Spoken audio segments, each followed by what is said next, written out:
OTB AM. With Gillette, we don't just play the game, we change it. Gillette, made of what matters. It's bang on 7:30 this Monday morning. We hope you're well, wherever you are. Thanks very much for joining us. If you want to get involved in any of the conversations that we're having this morning, you can text us by WhatsApp, 087 918 180. Eoin, Sheahan, good morning to you. How are you? Very well, Ger. How are things? Yeah, good. It was one of those weekends where there was good rugby, there was interesting football, and the NFL, as we predicted, took centre stage. It tends to happen because the FA Cup and the NFL's first playoff round tend to go head-to-head most Januaries, as far as I know. And everybody's like, look at this interesting thing over here, rather than being like, I'm going to watch 8th-tier Marines succumb to Tottenham Hotspur. And the NFL tends to get off to a flyer in this part of the world on that weekend. And yeah, it's actually probably one of my favourite weekends, FA Cup weekend, because you don't get bogged down on what's actually happening. You can just enjoy the things that are a little bit less important, like, you know, the people outside the back of their house watching the Marine game with a bottle of Prosecco and all these little storylines that tend to pop up here and there without actually getting bogged down on how many points Manchester United are behind Liverpool. It's a nice little reprieve. It gets a hard time. Co-leaders, Eoin, you forgot that. I mean, your information is out of date now. They're co-leaders. It's true. Not for long. That title is going to expire in the next 48 hours, which is probably something we need to brace ourselves for this week as well. We should also enjoy this little 48-hour buffer that we have before Manchester United are legitimately top of the Premier League table in the month of January. We, as I said last week, we need to hunker down. We need some sort of bomb shelter ready for what is going to happen to all of us when Manchester United fans come out swinging over the next couple of days. So let's enjoy this moment while we can, where we can laugh at them and be snide towards their joint leader status. Are they good winners, or are they not good winners? Is that the point you're making here? They're terrible winners. Of course they're terrible winners, because they've won so much. The more you win, the more terrible you become at being a winner. You get to a stage of not even celebrating it in your faces like Liverpool managed to do, despite there not being a single fan in Anfield last year. You just get to this stage of entitlement, of complete and utter arrogance, where they sweep you and your team aside in every sort of conversation, where you're not worthy to even have a conversation about Manchester United because you ain't a Manchester United fan. That's the peak Alex Ferguson United fan level. And I mean, is this the sort of United fan level we're going to see now over the next couple of weeks? They don't sound like much fun. No, they're really not. And I think if you had to have your pick of, would you like to see the pain in Old Trafford continue, or would you like to see Liverpool dethroned and actually see a proper title race? I'm not actually sure which one I want to see. I think the narrative of Manchester United has actually got quite funny in recent years, where the more money they threw at the problem, the worse things seemed to get, until, of course, this time last year when they absolutely nailed it with a certain individual from Portugal. I had really enjoyed that, where everybody Manchester United signed, you're like, well, this guy's going to be a flop, and they managed to arrest that, and it's boring, and they're successful again. In a way, it sounds like you are actually cheering for the evil empire, and you want Manchester City to sneak up on the outside and win. Is that the point that football fans have reached? Anyone but Liverpool and United? That's it. I know less Manchester City fans. We all probably know less Manchester City fans than the Manchester United fans. So it's a victimless crime.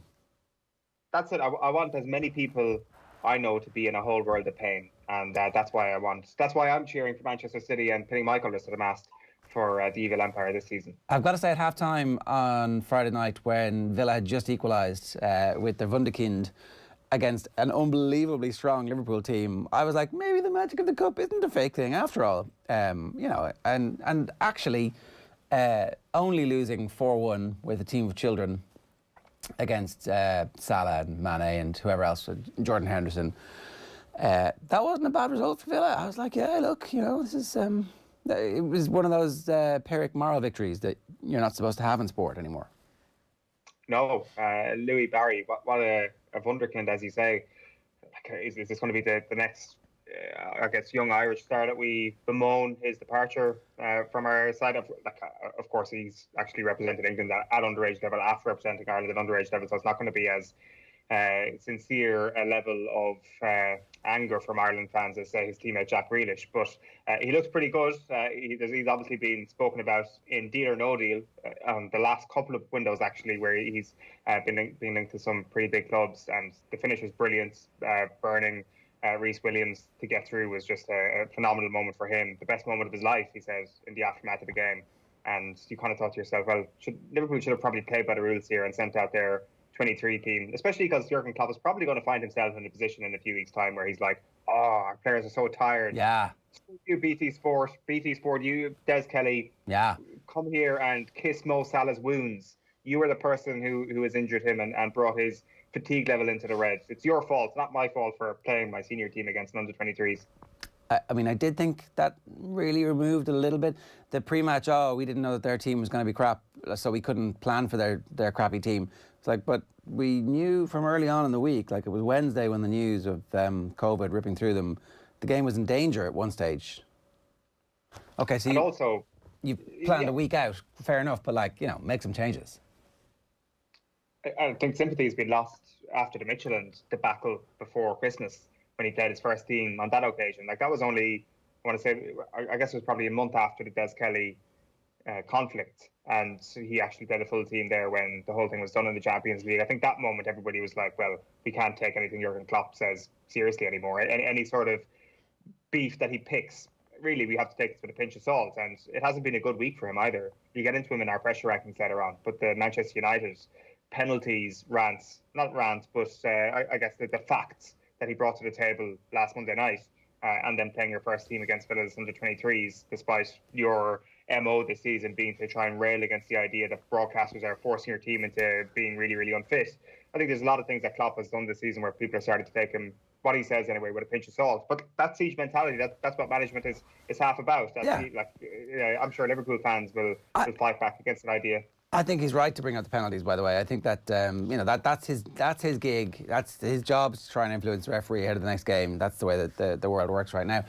We're going to talk about Damian Duff and his decision to step away from the Republic of Ireland in just a moment with Gary Breen. But the coverage of Lamar Jackson this weekend, so for people who are watching the NFL, we didn't get into it there, but it's an opportunity for us just to tease us out for a moment. We'll talk about this again with Mike Carlson a little bit later on. So people might be unfamiliar at this stage, I don't know how you are, but you could be unfamiliar with who Lamar Jackson is. He's the quarterback of the Baltimore Ravens, an unbelievable runner, and also, it turns out, one of the most gifted quarterbacks of his generation. This is his third season in the NFL. He was the MVP last year and obviously made the playoffs in his first season. They got beaten in the first round of the playoffs. Made the playoffs in his second season, and they got absolutely shocked by the Tennessee Titans. And then what happened this weekend, Eoin? Well, they had their rematch tete-a-tete with Tennessee Titans, and he gets over the line. And I guess there was this real explosion of relief, especially on social media last night, which was telling that was the emotion, because I think people were really afraid of the coverage that Lamar Jackson would have got had they actually got beaten. And it wasn't by any means a convincing win on the scoreline. It was at times an unbelievably convincing performance from Lamar Jackson, and he looked outstanding. That touchdown he gets in the first half, where you're thinking to yourself, he's got to pass the ball here. He's got to pass the ball here. Where is he going to? He's clearly got a couple of open looks here, and then he just turns around and is like, I'm actually going to go for this myself. And he gets into the end zone, and anybody who's seen him, he tends to do this week in, week out. He's absolutely incredible, an unbelievable athlete. And in commentary, the commentators are like, well, this guy has never won a high school championship. He hasn't won a college championship, and he hasn't won an NFL championship. And you're thinking, God, this guy's only 24. Is that the sort of way we're talking about him? Or are we talking about him in the way that we would talk about Lionel Messi at the next World Cup, where it's like he still hasn't won a World Cup with Argentina? I'm not sure if that sort of level was being spoken about with Messi when he was 24 years of age, especially when you're a quarterback at such a young age to be a quarterback. Maybe as athletic as he is, it is quite, maybe his peak is coming soon, given how much he's going to run the ball.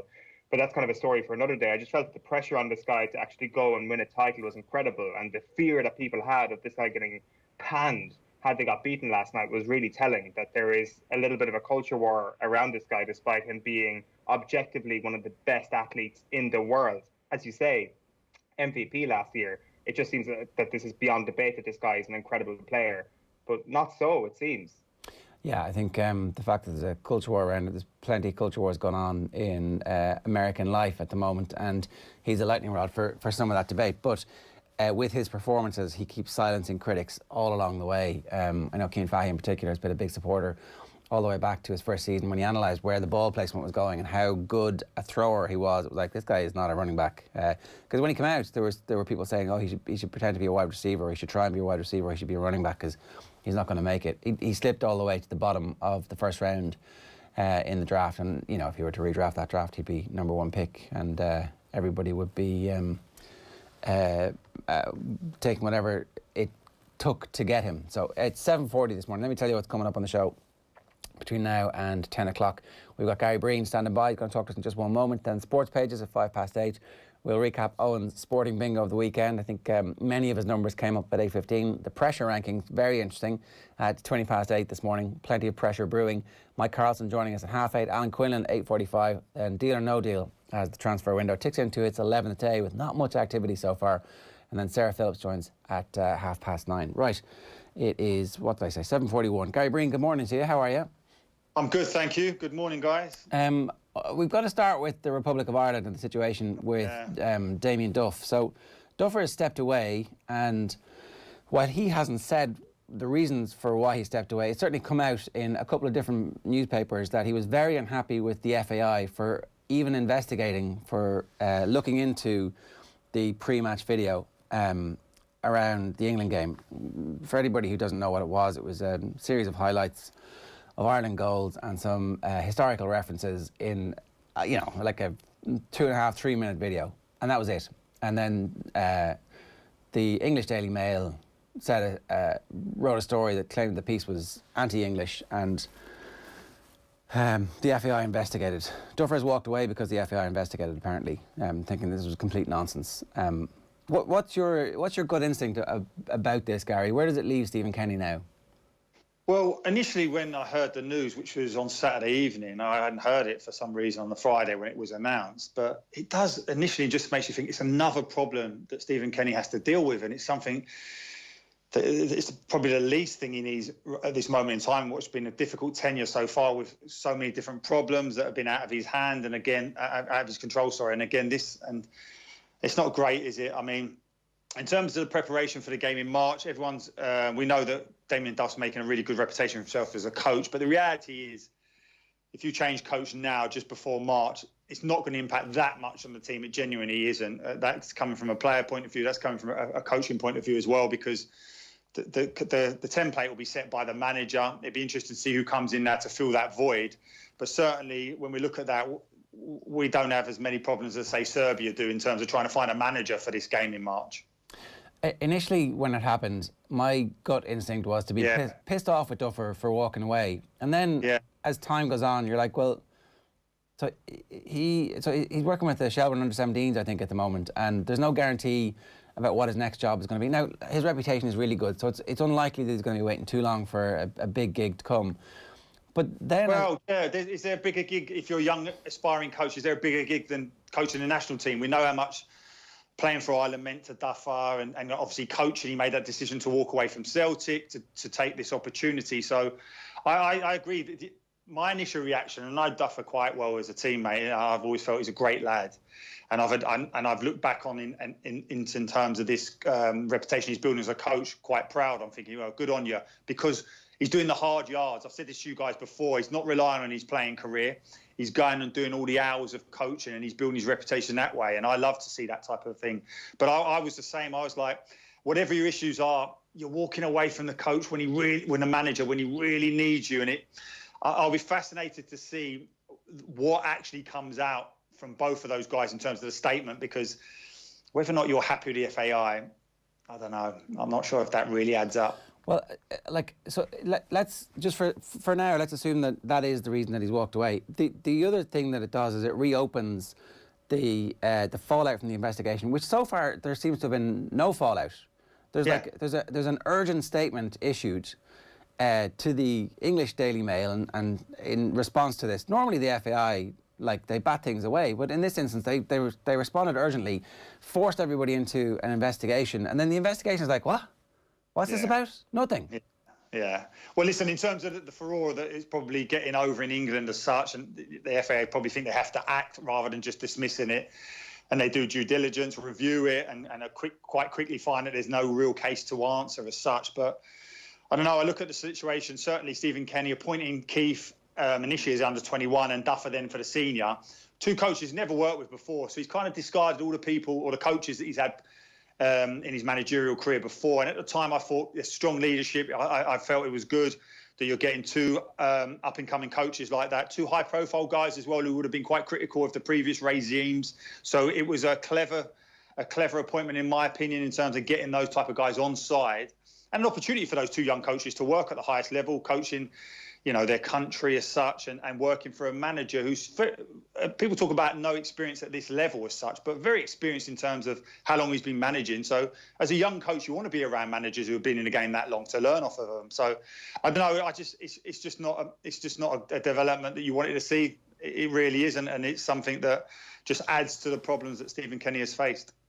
There's speculation about John O'Shea going in now. Yeah. That would be, again, somebody who is iconic in Irish football history. I think, as a player. Yeah. Yeah. And he's not going to play. So I hear what you're saying. But the good thing about John as well is that he's doing a lot of his coaching hours. He's getting it behind the scenes, which I think is important for a coach. I think it's very difficult to go straight into the spotlight. And he's another one who will work hard at his craft. I have no doubt about that. And another good, strong character, a great lad as well, John O'Shea, who will be well respected. Of course they will. All these players with their careers will be. But if you can't back that up on the coaching ground, on the coaching field, if you're not a good enough coach, all that kind of respect that you get soon goes out the window. It's interesting, Gary, that you mention or pick up on the fact that he's not associated himself with some of his former coaches, that he's essentially picked a whole new team and given an opportunity, I guess, to former professionals to really mould their craft in the Ireland setup. Do you think he should potentially go back to a coach that he has worked with in the past if the John O'Shea thing doesn't work out, or if he doesn't want to work with John O'Shea at this point? No, I genuinely believe he just should get the best man for the job now. In terms of the coaches he may well have had in the League of Ireland and certainly over in Scotland, he may think that, no, they're not at the level required. And that might be a bold statement to say that, but he's the one who's working day in, day out with those coaches, and he'll know what is required in terms of coaching what are the elite level players from Ireland in the national setup. So, no, I think he needs to address who he thinks is the best man for the job. Now, if it is one of those League of Ireland coaches again, then brilliant. But I thought it was a bold statement at the time to appoint those type of guys initially.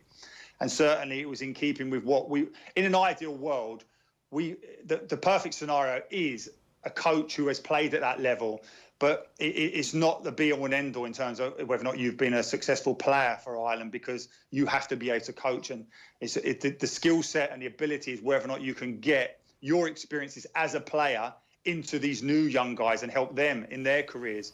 It's not a case of just telling stories about, I remember when we did this and we did that. That soon wouldn't last very long. Is the FAI always going to be like this, Gary? Is there a point where sometimes you just got to suck it up? Well, can you change it? Well, listen, you want to change it, but I mean, we've seen one of the most high-profile things in the world in terms of what happened with Roy and the World Cup, in terms of not being happy with the FAI as such, or the kind of organisation. But I don't know. For someone who's not within that circle now, I don't know whether or not they've made the necessary improvements. I know that the FAI are trying to. You hear about Niall Quinn saying that they're trying to kind of do as much as they can when he was there. But I just don't know. But it's another stick to beat them with, isn't it, in terms of if that's the reason why Duff has felt he's had to walk away. It's obviously he feels like somebody in the camp, because that was something that Stephen Kenny was hinting at, that there was...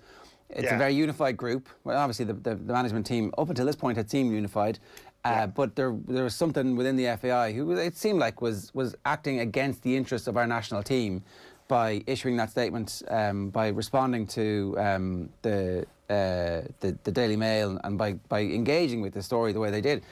Maybe that's what Duffer is getting at here, and he's fallen on the sword to try and raise the issue again. I don't know, but it's certainly. I wish he'd have said that, or I wish he'd come out and. Yeah, exactly. I mean, listen, it's still very early. It's still quite raw. Whether or not that will come out, you know how it is in football, Jer. These stories and the truth does eventually come out. It seeps out somehow. But you're right. If there is someone pulling in a complete opposite direction, then they need to identify him and they need to get him out of the equation. Whoever that is, I've no idea who it is.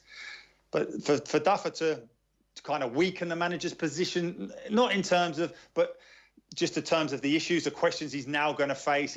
And as much as people say, no, it won't, and I've just alluded to the fact that changing the coach doesn't have that much of a difference, to be perfectly honest. But when you hear about how excited, how highly rated Duffer had been as a coach, not forget his playing career, which was exceptional, but as a coach by the players, we heard the sound bites coming out that they were so happy with the coaching quality of Duffer and Keith Andrews. This isn't great news for us. No. Do you want to move on to the FA Cup, or is there anything else on that you want? Well, just kind of one final point on this, I guess, Gary, is this whole idea of the succession plan now and who's actually going to come in to fill those shoes.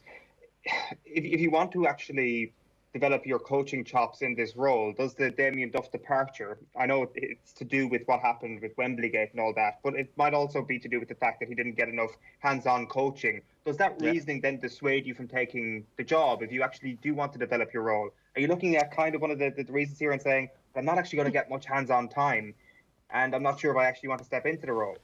Yeah, no, that's very important, Owen. In terms of decisions you've got to make as a manager, in terms of going into a club, there's many questions to ask before you take that job. But certainly something that's overlooked at times is when you take a coaching role. And you've got to understand how much time are you actually going to get with those players. And we know that Duffer loves being on the training ground. He wants to interact. That is a big issue in terms of the decision you make to take coaching roles, no doubt about it. I don't know whether or not that's the case with Ireland. I'd be surprised. I think that Keith Andrews, Stephen Kenny, the three of them worked well. I think they were inclusive in terms of everyone had a specific role, but it wasn't kind of like you just stick to that and nothing else. I'm not sure if I've heard anything like that. No, Owen. We may as well turn our attention to the FA Cup then at the weekend. Friday night was an interesting one. It's a good place to start. Aston Villa's under-23s up against Liverpool. A little bit of a fright here for Jurgen Klopp, Gary, it's fair to say. Yeah. I think he possibly looked at this and thought to himself, brilliant, this is an ideal way for Mo Salah to bang in 4 goals, for us to hit the ground running and really get this title race back into our favour over the next couple of weeks. That's not exactly what happened. No, it's not, and you have to give massive credit to those young players for Villa in terms of staying toe-to-toe with Liverpool for so long. But I think Klopp would be experienced enough, Owen, to know that, listen, OK, we haven't blitzed Villa in the opening half, but the likelihood is they were going to in the second half, and they did just that. I think more than anything, you're looking at scenarios, you just don't want anyone to get injured again as such. But it's a difficult one, isn't it? It's been quite well documented now that, experienced players, the likes of Carragher, are saying this, and unless Liverpool buy a centre-half, they're not going to retain this title. So I don't know. I look at the scenario of Klopp. I don't think he will ever panic and go into the market unnecessarily. We saw how diligent he was in terms of waiting for Van Dijk. So many people at the time were saying, just get a centre-half in. Any centre-half will do. But he wouldn't. He waited. He bided his time.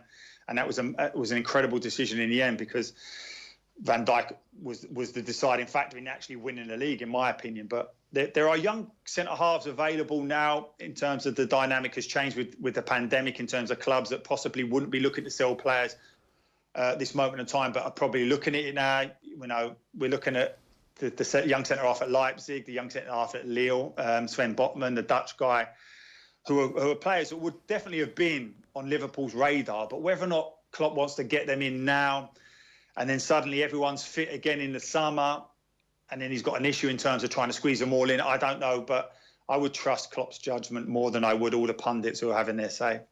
There's a guy on Twitter who's like a football economist. His name is Swiss Ramble. Just this morning, he's tweeted about the financial situation of the top Italian clubs.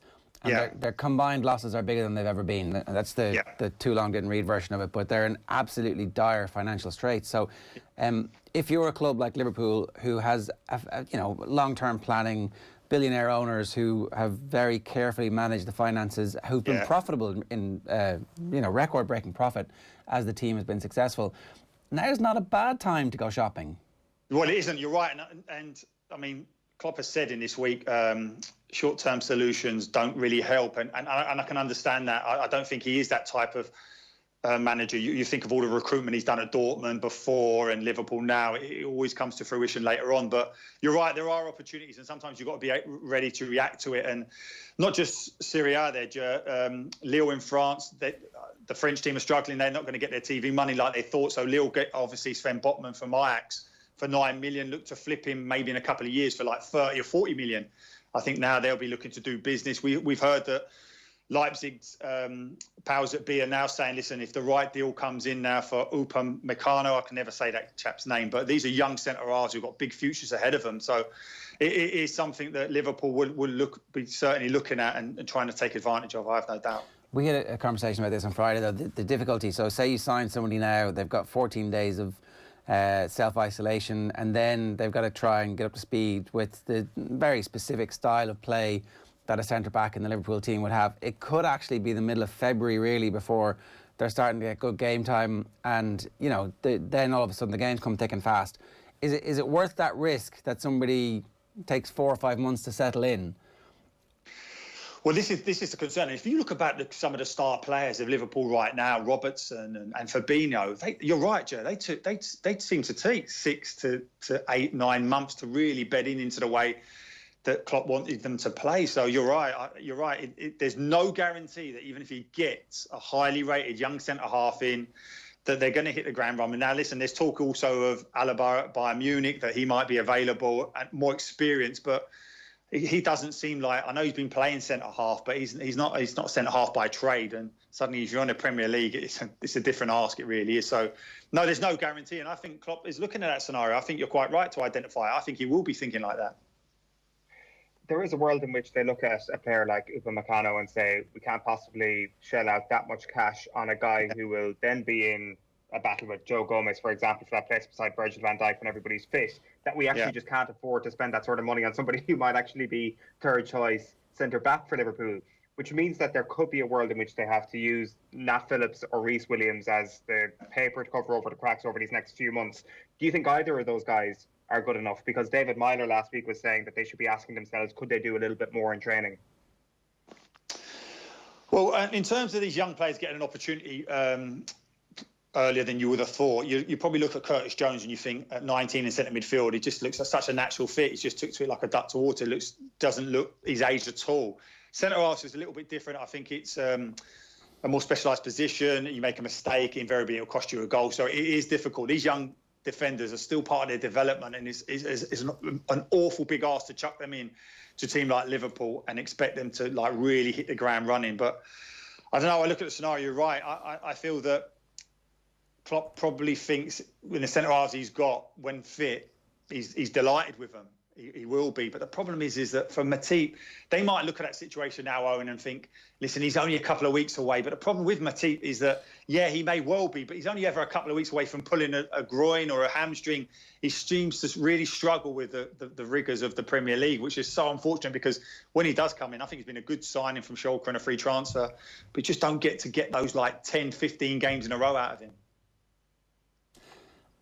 Can we talk a little bit about Manchester United? The fairly similar situation there, where the defence has got much better this season, and it looked for a period of time like they had discovered a quick centre-back partner for the captain, Harry Maguire, and then Lindelof came back in for the last game, and Bailly was out, and it was like, well, what's going on here? Perhaps it was just he's been very injured over the last number of years, and we don't want to put too much pressure on him in case he breaks down. But are we trending in one direction for a partner for Harry Maguire at the moment, do you think? Well, you're certainly looking for a really reliable partnership. And obviously, if Maguire's the captain, you want someone maybe... I can see the merit in Bailly going in there. He offers that pace, that recovery pace that sometimes Maguire struggles with. Not sometimes. He's very good positionally in terms of getting himself into positions. But if he is caught in a foot race, he's not going to win it. But I don't know. I agree with you. I felt that, maybe you're going that way now. You're with Bailly and trying to work out a partnership that way. But to go back to Lindelof again, listen, they rested so many people in that FA Cup game against Watford. So they'll go into that game against Burnley on Tuesday refreshed. But these are the type of games that they normally drop points in. That's just a frustration. I know they're away from home and they look so much stronger in terms of their performances, but a bit of a sobering reality check, I felt, in terms of the semi-final against Manchester. Another semi-final defeat. I think a lot of Manchester United, pro-Manchester United people were getting a little bit carried away. I think City flexed their muscles there and are certainly looking strong again. But there's no doubt, we talked about it so often, I keep repeating it, that you win titles on how good you are defensively. I genuinely believe that. That's why Liverpool will look vulnerable with injury to Van Dijk. And that's why, despite the fact that City are not scoring as many as they are, they look so strong at the back with Ruben Dias coming in. But he obviously got off injured with, well, it definitely wasn't a concussion. It was just a neck injury the other night. So let's wait and see if he is fit enough to take his place. But are you buying Manchester United as proper title contenders? No, I'm not. Because of the inconsistency, I think on their day, because they're brilliant footballers, they can beat any team as such. But I think in terms of looking at Manchester United title-winning teams before, the difference is that they do it week in, week out, and I just don't feel that this group do that. Certainly as well, I look at the form that I expect City to go into. Listen, it's very difficult to predict, Jer, now with the fact that, you could lose a player at any moment because of the pandemic as such. I know we talked about Aguero was looking to come back and get some much-needed minutes into his legs against Birmingham, but he obviously has to isolate again in terms of coming into contact with someone.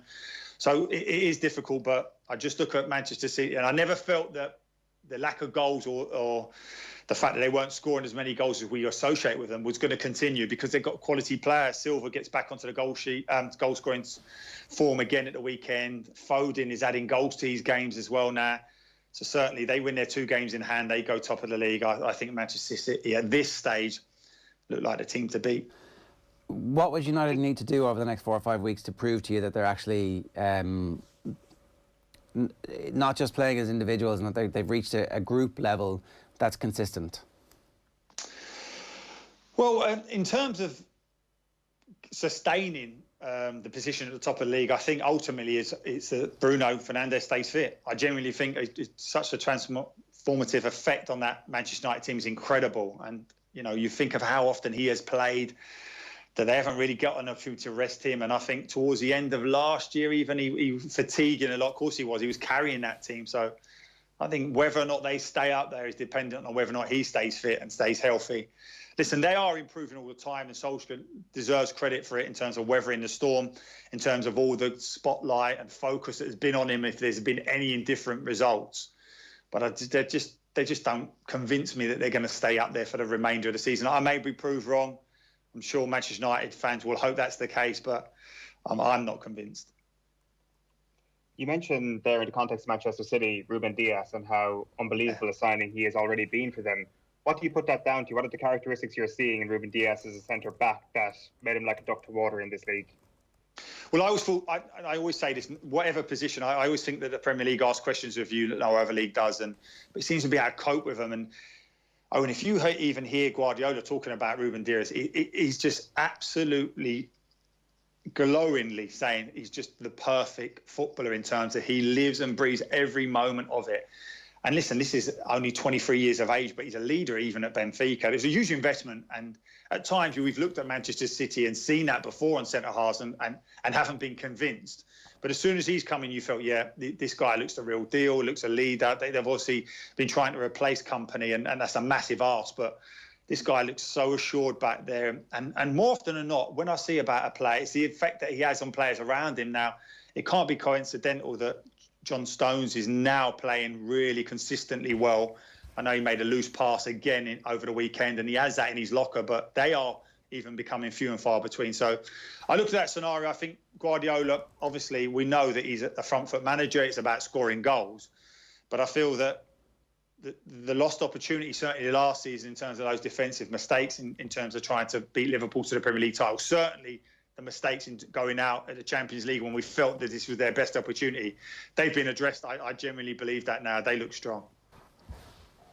One final point then on Arsenal. They got over the line on Saturday night. Emile Smith-Rowe with the goal, essentially the winning goal, and he's very lucky to be on the pitch, I guess. If VAR isn't in play, he's off the pitch. He's not going to get the winner for Arsenal. Just in terms of his performances over the last few weeks, I guess, Gary, I think Arsenal fans have probably been aware of him for quite some time, and they've also been aware that number 10 role has been a massive problem since Mesut Ozil has been frozen out of the club. Is he the answer? Is he a potential player there where you look at the squad and say we don't actually need to sign in that attacking midfield department?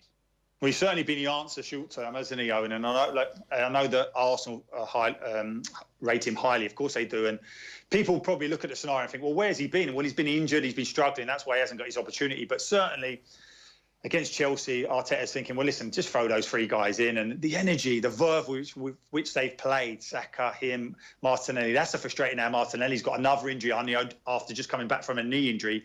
Now it looks like he's got a bad ankle injury.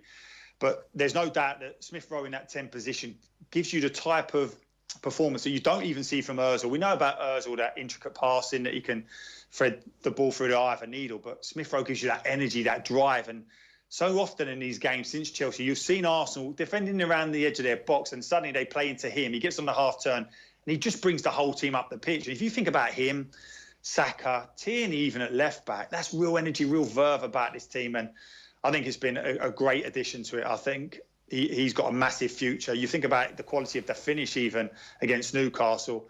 And you're right, without that VAR, he wouldn't even have been there to score that goal. And obviously it would have been a 3-match ban for a straight red, but it was never a straight red once you saw it back. But it's exciting. I really think that Arteta, through adversity, maybe he has stumbled across this. But in the short term, this looks so good because even trying to shoehorn Lacazette into a 10 position, which he's great as a centre-forward, dropping into 10 and getting on the half-turn, but he ain't a natural number 10. Smith Rowe looks like a modern-day one, certainly. Gary, one last question. You mentioned adversity there in Arteta.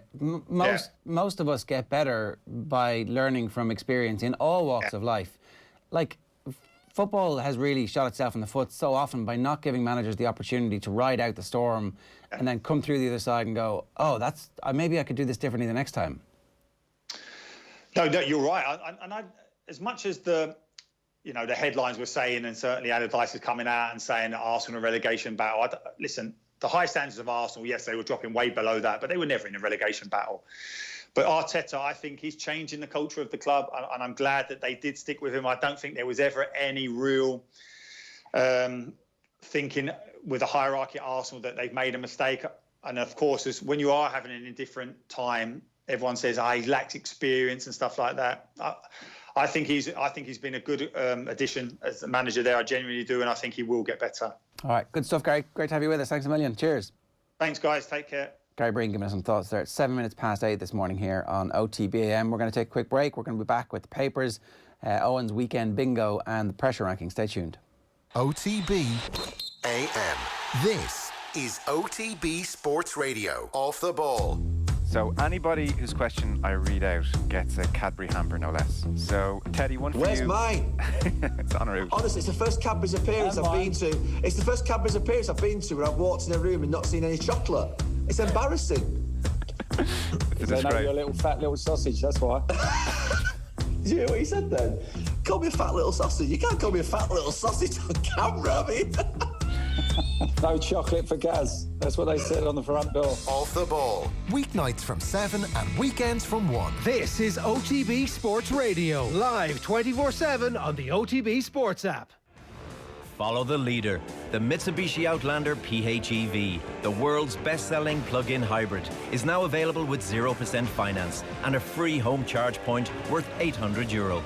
Leading the charge in plug-in hybrid technology, the Mitsubishi Outlander PHEV. Book a test drive at your local dealer today. Mitsubishi, drive your ambition. Terms and conditions apply. See mitsubishimotors.ie. Lending criteria applies. This is a hire purchase agreement provided by Bank of Ireland Finance. Bet smart this season with stat betting on the Boyle Sports app. Bet on shots, shots on target, tackles, passes, assists and more, all powered by Opta. Plus, put your feet up and cheer your bets home with free live streaming on every UK and Irish horse race. Why not check out the hottest action on the biggest sporting events right now on the Boyle Sports app. Boyle Sports. This is betting. Need help? Contact gamblingcare.ie. 18+. OTB AM. With Gillette, we don't just play the game, we change it. Gillette, made of what matters. OK, we can take a look at the morning newspaper headlines on the OTB Sports website and on the app. The challenge of being a dual player in ladies sport.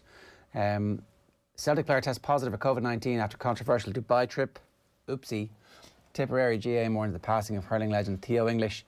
And what kind of person has a diet competition with a 19-year-old girl? It's loads of coverage from our Nullig the Mon special yesterday, which you can rehear today on OTB Sports Radio from noon. I want to bring you some of the back pages. That's a picture of Theo English on the back of the Irish Independent this morning. Tipperary morning after passing of legend English. He was 90 years of age, part of Babs Keating's team in the 70s as well. Sorry, part of the backroom team in the 70s, but obviously a star of the 50s team, I think.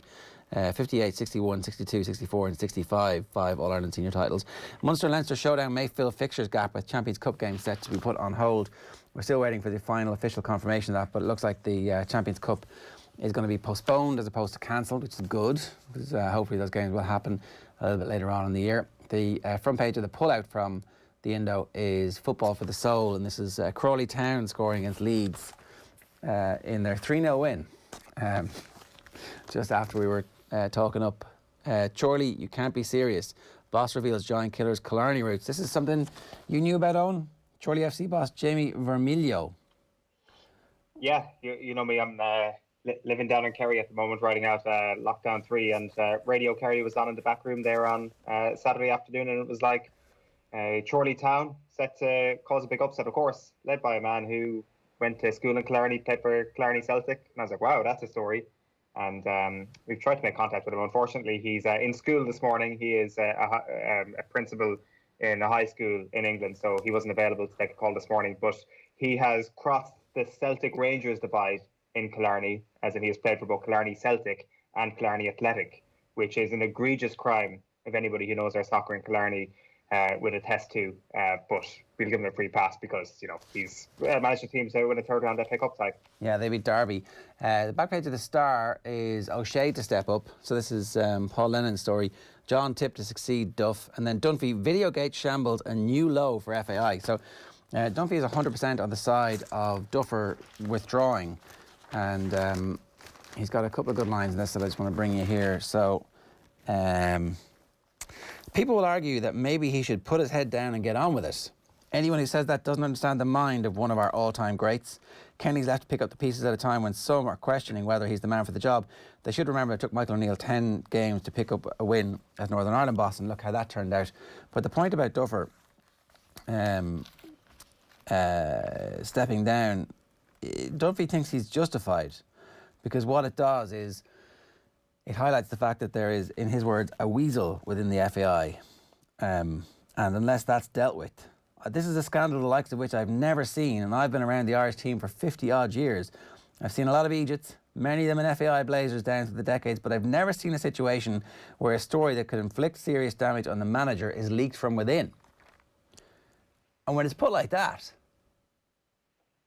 and nothing's happening about it, it's not the investigation, the suggestion here, it's not the investigation that Duffer was annoyed with, it's the fact that nothing has happened since.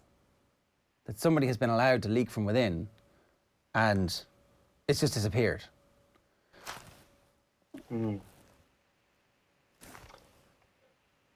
Like, this is, it's a good point that he makes, because you thought that once that story came out, the investigation was done, that was kind of it. But you forget that it wasn't it, really, especially if you're in the camp and you felt that you've been completely betrayed by somebody within the camp, and the person who came out of this with the most damage done to them in terms of official proceedings was probably Stephen Kenny. Nobody else was under any real investigation. Stephen Kenny was the man who was under investigation. The whole management team was as well, I guess. But there wasn't exactly a question about who leaked this, what is the protocol for this, and why was this allowed to happen within this Ireland camp. I'll tell you one thing, you can put together a serious first 11 of players who have now fallen out at one stage or another with the FAI, or have had negative dealings with the FAI. You'd have Damian Duff on one wing, you'd have Robbie Keane up front, Roy Keane in midfield, and probably Paddy Bonner in goals. Like, there's a serious collection of people here who are now not available. And like you look at John O'Shea potentially coming in. This is good. This is positive that more ex-pros want to get involved. But perhaps a better job needs to be done of actually the culture that exists within the camp. And if something like this happens again, that, I don't know, there's maybe a better explanation that there's a better, I don't know, more transparency when it comes to the investigation that actually is carried out. Like, you'd hope that nothing like this happens again in the near future, because it does seem like a bizarre thing, and it definitely was painted at the time as a real strike of misfortune against Stephen Kenny, to see that there was somebody within the camp who was probably acting not in the best interest of the team. If there is any suspicion of a weasel in the camp, then you will go nowhere, says Dunphy. So, look, there's certainly some merit to that. The Racing Post, Nichols, the title is Ars Salus. It's the trainer's title, back page of the Herald, essentially very similar to the back page of the Indo, as you'd expect. Six Nations threat as French fears grow. We'll get into that in a moment. Stay home and get smashed. That was John Yems, the Crawley FA Cup manager, giving his team the free pass to go and have some Peronis they're drinking there. Marine cop-out. Police claim Marine fans did not break COVID rules, and that's it. There's been loads of COVID stories, basically.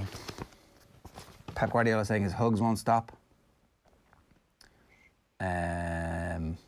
Maybe, Premier League wants no handshakes, player hugs or shirt swapping, but Guardiola says he's going to continue to hug when players score. Maybe you should just, not do it for a change. Marine sunk in cup, but praise Mourinho after €300 grand lift. And Australia fans in spotlight as racism claim Mars India test. Racist Australian sports fans? No. The Times. Six Nations to resist French move for delay and celebrations risk shutdowns. Players having parties is risking a shutdown for the Premier League, so presumably they're going to stop having those parties. Bernard Laporte, the president of the French Rugby Federation, said yesterday he was not worried and that we shouldn't be alarmed about the men's Six Nations. The women's Six Nations looks like it might be put back until April, and we might have news on that as early as this week. With the Champions Cup, it looks like they're going to push those games back, and that would mean pulling forward a couple of fixtures from the Pro 14, Top 14, and the Zurich Premiership, or the Guinness Premiership, or which is it at the moment? The English Premiership. Bielsa's Blues, Crawley pull off big upset against Leeds and Marine sunk by Spurs. That's the stuff there. And French talks key to Six Nations going ahead. So there's doubt about whether it goes ahead, does it go ahead in the summer, or what do they do about it? Back page of the Mirror, the only way is epic.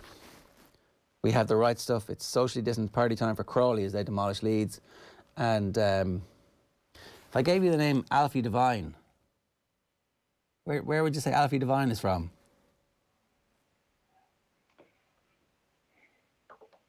I'm clearly suffering from short-term memory loss here, because I obviously watched him play for Tottenham yesterday. He is from... Where does it sound like he's from? He's from County Tyrone. I'm putting my colours to the mast here. Is he? No, I don't know. What was the leading? What was the answer supposed to be to your question? I don't know. I'd say Drimna. So it sounds like Drimna, or like Walkinstown. It's a Walkinstown name. Alfie Devine. No? Yeah, I guess so. I guess if you throw in the first name, it's got a nice ring to it. You could hear it being said in a good Dublin twang. I just plucked a random county out of my head from Ireland. Does he have an Irish link? I don't know. No, I don't think so. Okay. Certainly not one that we have established at underage level. Crawley's heroes humiliate Leeds. France rugby chief, we will be taking part in Six Nations. That's a very definitive statement. And look, it's Bernard Laporte who, he's well connected with the French hierarchy. There's been some issues there in the recent past, but if there is one man who can pull this off, then you would expect that Laporte has the weight and connections with government to be able to say exactly what's happening. And if he says it's happening, then who are we to doubt Bernard Laporte at the moment on? That's what I ask you about the Six Nations. They're very worried about the English variant, though. Coming over here, giving us your special COVID, while our ports are clogged up with rotting langoustines and oranges that are past their sell-by dates, and giving us your English variant of COVID. Yeah, it was a great time, great heady days when the French and the Italians were the only ones with COVID, and they were the real danger to our livelihoods and to the Six Nations. I presumed also that the fact that Irish people are going to be travelling anywhere towards France is probably going to send alarm bells ringing. Yeah, that's the weird sort of, the national sense of pride we get whenever an Irish person appears on a foreign news channel. It's like, oh, Donny O'Sullivan there. Aren't we all proud to see an Irishman abroad? There's a weird sense of the same thing going on when we see the foreign press talking about Ireland and their COVID figures being an absolute disaster. Where it's like, oh my God, everybody's talking about it. This is amazing. So I wouldn't be surprised if the French are actually as worried about Irish teams travelling as they are about this UK variant. For now, anyway. Sin bins, hurling hot seat. Should sin bins be introduced for cynical fouls? That's the front page of the Examiner this morning. It's a topic we can come back to in the future. And the Irish Times, Six Nations postponement is now a real possibility. That's their lead story from Gavin Comiskey. And that's it, yeah. So... right, what are we at? 20 minutes past 8 this morning. You did some bingo on Friday. I missed this. Explain what happened. Well, this was a way of me showing that I can predict the future and that everything goes to plan because everything is obvious in life. You know exactly what's going to happen because, we work full-time in sports media. So I put up a bingo card saying these 9 things are definitely going to happen this weekend. I think 2 of them came through. First thing was a goal by Paul Buchanan in the FA Cup. It was the third round of the FA Cup. Newport County were playing a Premier League team. Surely this was a banker for him to score. He did have an opportunity. He didn't score. It went to a penalty shootout. He'd already been taken off, so he didn't take a penalty. And I 100% was going to claim a penalty shootout goal, by the way, had he been involved. But he wasn't, unfortunately, and they got beaten by Brighton in the end. So that's 1 strike. That's off. The FA Cup is saved. I'm going to give myself a bingo here. I'm going to give myself a bingo. Like, I've had to do a bit of a stretch here, but... an Australian website called The World Game says FA Cup magic reminds Australia just what we've been missing. There you go. There's also a headline in the Irish Times on Mary Hannigan's piece, Crawley in heaven as magic of the cup lives on through Towie's star. Not quite the FA Cup is saved, but I did say there was going to be a few big shocks this weekend because 2020-2021 is a weird season. And a lot of people will say, well, this is the cup being saved. Nobody's going quite that far, but you know what, I'm going to give it to myself anyway because I feel sorry for myself. Next up, Manchester United prepare Grealish bid. Didn't happen. You can find the Jack Grealish Manchester United link all you want, but I was expecting a front page splash on the Sunday Times or a back page splash on one of the tabloids yesterday because it was an FA Cup weekend. Didn't happen. I think it'll probably happen at some point in the future, but broken clock and all that. Leinster backlash. Again, I'm going to give myself this. I'm going to give myself the points here because there wasn't exactly a headline of Leinster backlash, but if you look around on Twitter, there was enough people saying this was some backlash by Leinster. This is a very easy prediction. They did beat Ulster at the weekend. So we're 2 from 4, which brings us down to number 5, which I thought was a banker as well, that there was going to be a high-profile GEA retirement at the weekend. Didn't happen. It doesn't happen the weekends. It's a Monday, strict Monday to Friday, so everybody can have their day. And it looks like it's all being stage managed. Mayo go first, Kerry go second. It's the week of the dubs, apparently. So get your dub retirement hagiographies ready. See, that's what I was thinking. Jim Gavin went on a Saturday. I'm pretty sure Jack McCaffrey happened on a weekend. That's what I was thinking. Actually. Is Jack McCaffrey retired? That wasn't I'm finished retirement. That was I'm just opting out of the panel this year. They're different stories. This is like I need to get, I'm going to be on off the ball tonight. Jack McCaffrey was BRB. It wasn't a proper retirement. Next up, number 6 was NFL snobs. This one I'm not really sure. I didn't really experience this myself. Maybe you'll get more of a sense of it in Super Bowl. You are one of these NFL snobs, obviously, Ger. Were you patronising all your non-NFL supporting friends in your WhatsApp group over the course of the weekend? No, I was not. Okay, well, so we'll strike it off. So that's another one. We've only got 2 out of 6 so far. NFL and politics. Again, probably going to need a hand from you here. Only when I watched 2 full commentaries at the weekend. Did I miss any awkward moments where they were talking about the storming of the Capitol and the commentators can't be talking about this because we're NFL commentators? Or has the NFL got to a place over the last 12 months where it's like, we're actually okay talking about this. We're pretty comfortable. I didn't see any massive story brewing about any individual protests or any of that kind of stuff. And I think actual politics was taking centre stage continuously over the last while. So maybe that's what everybody's been focused on. Maybe. Okay, so we don't get this event again. So it hasn't gone well over the course of the weekend. One thing we did get right, though, I did get right, was smug TB12 because Tampa Bay did win. They did beat the Washington football team on Saturday. We did get the smug Tom Brady video yesterday of him saying how proud he is of the team and the rap track and all that. Here's a little flavour of more Tom Brady content in doing a voiceover for the Tampa Bay social team.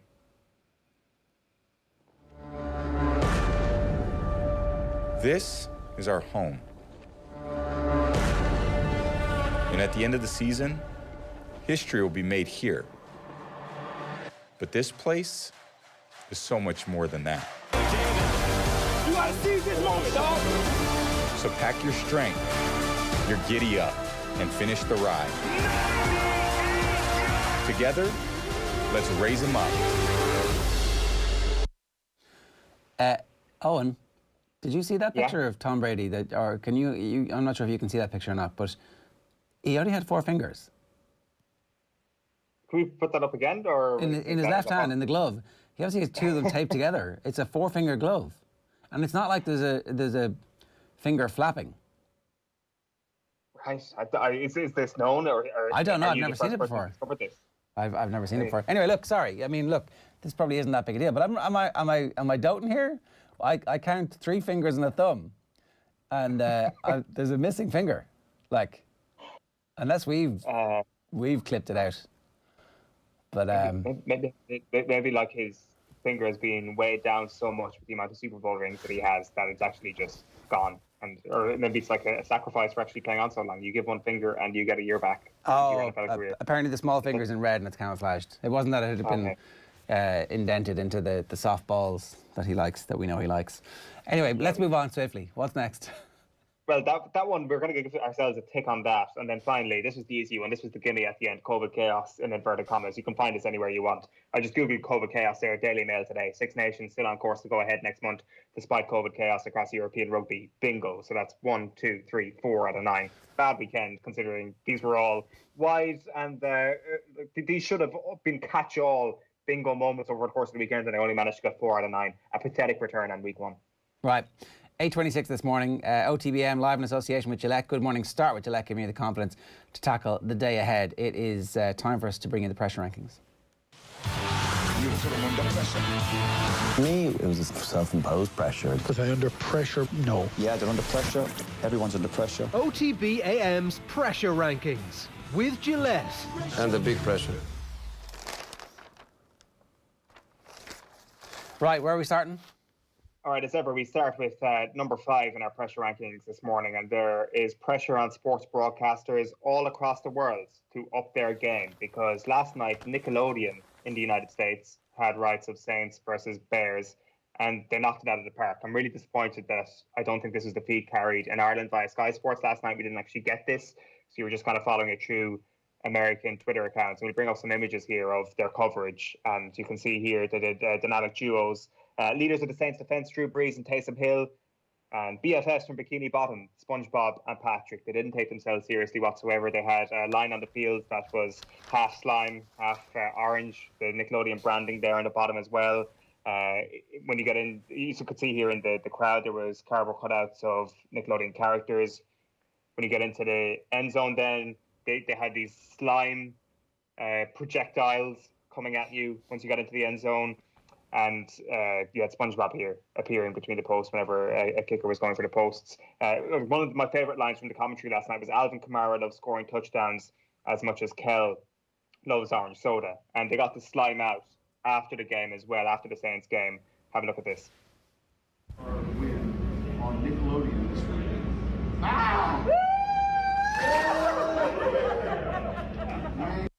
That's Sean Payton. Sean Payton there. Yeah.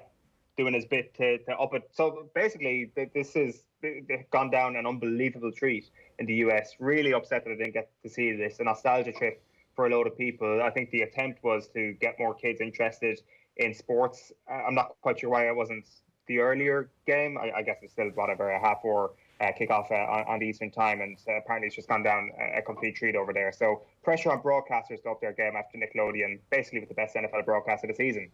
At number 4 then, sticking with the NFL, pressure on 40-somethings, that's you, all across the world, because a photograph of George Blanda was put on screen on Saturday night, reminding us of what a 43-year-old should look like. Here he is, photographed beside Tom Brady. Tom Brady, 43 years and 159 days. The oldest player to throw a touchdown pass in NFL postseason history, surpassing George Blanda, who was 43 years and 108 days old in 1970 in the AFC Championship game. So Tom Brady on the left is actually older than George Blanda on the right, despite George Blanda on the right looking like Tom Brady's grandfather in this photograph. I think we sometimes forget how good Tom Brady looks, that he is a 43-year-old man, but he's playing with people in their 20s and their 30s, and you're like, okay, this is normal because they all look the same. Whereas Tom Brady should look like a granddad playing beside these guys, but he doesn't. Do you feel the pressure as somebody who is of a similar age to Tom Brady and seeing what he's doing in his 40s? Are you like, he's setting a new bar for 40-somethings? You reach a certain point of maturity where you don't care about that stuff anymore, Eoin. That's the thing. Okay, so there is no pressure. Well, a pathetic inclusion this morning in the pressure rankings. Number 3 is Marcelo Bielsa. No real pressure on his job, but Mark Wright comes off the bench against you as you're getting hammered 3-0 by Crawley Town. A BBC fly-in-the-wall doc is currently being made about him. That's a huge reason why he came off the bench. And Leeds get beaten by a team, including a guy whose Wikipedia's first page and the first paragraph of his Wikipedia page says he is best known for appearing as a cast member on the first 3 series of The Only Way is Essex. If you're going to go down to a team multiple divisions below you, at least let it be to a team whose players all include Wikipedia paragraphs that only focus on football. A reality television star helped down Marcelo Bielsa's Leeds team. If that's not pressure, I don't know what is. He's also, of course, got notoriety through I'm a Celebrity and Strictly Come Dancing if you parse through the rest of his Wikipedia page. It's not just Towie. I feel like Towie's been held up as the main reason why Mark Wright is famous. I'm sure plenty of people would attach him to I'm a Celebrity as well. Marcelo Bielsa in there at number 3. Number 2, we spoke about this earlier on with Gary Breen, Jurgen Klopp. There could be a situation where Liverpool are the chaser come this Sunday when they're up against Manchester United. Manchester United played their game in hand this week, playing the first team against Aston Villa, put a little bit of pressure on his team, didn't come out of it looking amazing. They got over the line in the end. They obviously had really good patches in the second half of the game, but they're the patches that you expect when you're up against kids and you're supposedly one of the best teams in the world. I think as well that there is a bit of pressure on Klopp, given all the information that we've accrued now this season, that when he gives out about his team being a little bit tired, he tends not to care all too much about playing them in full against Midtjylland, as we saw in the first half of the season. And then I'm sure we saw Manchester United and the comments about Manchester United last week and the penalties. Like, is there a little bit of pressure weighing down Jurgen Klopp at this point? I would say the answer to that question is very much yes. And then at number 1 this morning is the FAI, because is there ever not pressure on the FAI? Probably not, but this week, given Damian Duff's departure on Saturday morning, the pressure is certainly mounting. Who are they going to go as a replacement to him? John O'Shea has been mentioned. The questions probably need to be asked about the exact reasons to Damian Duff's departure, how many conversations actually happened, how big an attempt was actually made to keep Damian Duff involved. So, as ever, FAI featuring these pressure rankings, and they're in at number 1 this morning. Right, good stuff. That's this week's pressure rankings. OTB AM's pressure rankings with Gillette. It's 8:32. OTBAM live in association with Gillette. Good morning. Start with Gillette, giving you the confidence to tackle the day ahead. I'm delighted to say Mike Carlson is with us now after Wildcard Weekend, which was relatively wild. Mike, good morning to you. Good morning. Yes, it was Super Wildcard Weekend, although it took the last game to really make the point, I guess. All that was super about it was that you had one extra game each day, thanks to the extra wildcard teams. And it was funny because it's sort of the first 2 games on Saturday and Sunday sort of followed a pattern where the first games were really good and balanced and interesting, and the second games were really kind of struggles for the teams to get where they were going to go, and someone had to win it. And then the third games were really the fascinating ones with the big stories. Yeah, so let's start. A lot of people just waking up this morning will be unfamiliar with the fact that somehow the Browns and the Steelers switched jerseys, and the Steelers were very Browns-esque, conceding on the highlights, it looked like conceding a touchdown from their first snap where they were in possession and the centre snaps the ball way over Big Ben's head, who ambles back and the ball squirts into the end zone where it's recovered for a touchdown from the Browns, and they'd 3 more touchdowns by the end of the first quarter. Yeah, that was one of those good ones where at 28-0 in the first quarter, I decided to go to bed thinking to myself, I'm either going to get a decent night's sleep or I'm going to miss the greatest comeback in playoff history. But it didn't look like a comeback was on the cards. You remember that Super Bowl in New York City with Denver and Baltimore, where Denver's first play from scrimmage, they snapped it over Peyton Manning's head, and you said Ben ambled back. Peyton creaked back trying to get it, and it was all downhill from there. I think there were two things going on, and one was when you make a horrible start like that, obviously you've dug yourself into a hole and you need to come back out from it quickly. But then been through two interceptions. They had a horrible penalty, taking back a good gain, and they could not stop Cleveland offensively. They looked like a team that had just flown in from the West Coast to the East Coast, and their body clocks were 3 hours behind, and it took them till the second half to even get back to a semblance of normal. And I watched the highlights as well this morning. A couple of times they had it back to a 2-score game, but they still couldn't really stop Cleveland when it mattered. They still turned the ball over in the second half when they couldn't afford to. It was a shocker. And I think, there are some who would argue that since Coach Kevin Stefanski was not there because of COVID, you don't need a coach. It's like, put the special teams guy in charge and let's do what we want to do. And that's kind of the way it played out. Or practice, or half your team being available to you for the previous 10 days. It finished 48-37. For Cleveland to arrive and break the longest drought the longest active drought in terms of not being in the playoffs in such a long period of time, and then to beat their hated rivals, the Steelers, who have just bullied them as long as they've been in existence, is a fairly phenomenal turnaround. Yeah, especially because in the last week of the season, Cleveland struggled to beat Pittsburgh when Pittsburgh had their B team out there, basically. Mason Rudolph at quarterback, a lot of other guys being rested, and Cleveland basically just squeaked by them. So this was obviously the shock result of the weekend. I had thought during the week when it was a 6-point spread that, as long as the spread was under a touchdown, you should jump all over the Steelers. But it was Cleveland who jumped all over them. For a losing franchise like Cleveland to get to the point where they're now a live contender who nobody really wants to face, what's happened? How did they get to this point? Because people will have seen the Believeland documentary. You were talking about it in the build-up. Obviously, the basketball team have finally broken the city's constant losing streak, and I don't know if there's any connection or symbiosis or whatever, but somehow the football team is finally capable of winning these games. Yeah, they accumulated. You remember they had a couple of really bad years where the management was accumulating draft picks. Then they fired the management and brought in new management. But they've used those picks well. There's quite a bit of talent on this team. They've got a good offensive line. Nick Chubb and Kareem Hunt, who they picked up when the Chiefs cut him, and that writes the scenario for because they visit the Chiefs next Sunday. It'll be Kareem Hunt Bowl. Defensively, they've got Garrett, who's one of the best pass rushers in the league, and a couple of other really talented guys. So they're a solid team, and I think they made a very smart move last year to bring in Kevin Stefanski from the Vikings, because he fits exactly what you need Baker Mayfield, their quarterback, to do in order to win. He's a guy who believes in a play action offense. He's got the two running backs, so he can run play action. He can move Mayfield around. And Mayfield had a kind of roller coaster season. When he's been good, he's been very, very good. And it wasn't the case that he was that good yesterday, but Jarvis Landry ran over Pittsburgh. Nick Chubb ran over Pittsburgh. Kareem Hunt ran over Pittsburgh. The Steelers just weren't tackling and all. But Stefanski's a good match for that team. I'm not sure that the Chiefs are all that worried about them, but it'll be an interesting game when they go to Arrowhead next week. We were talking about Lamar Jackson earlier, Mike, and this sort of culture war that exists around him, and the relief that seemed to pour out from social media last night that he actually got the job done, that he didn't go 0-3 in the playoffs because of all the hot takes that would have been incoming about this guy. Did you feel that sense of relief as well?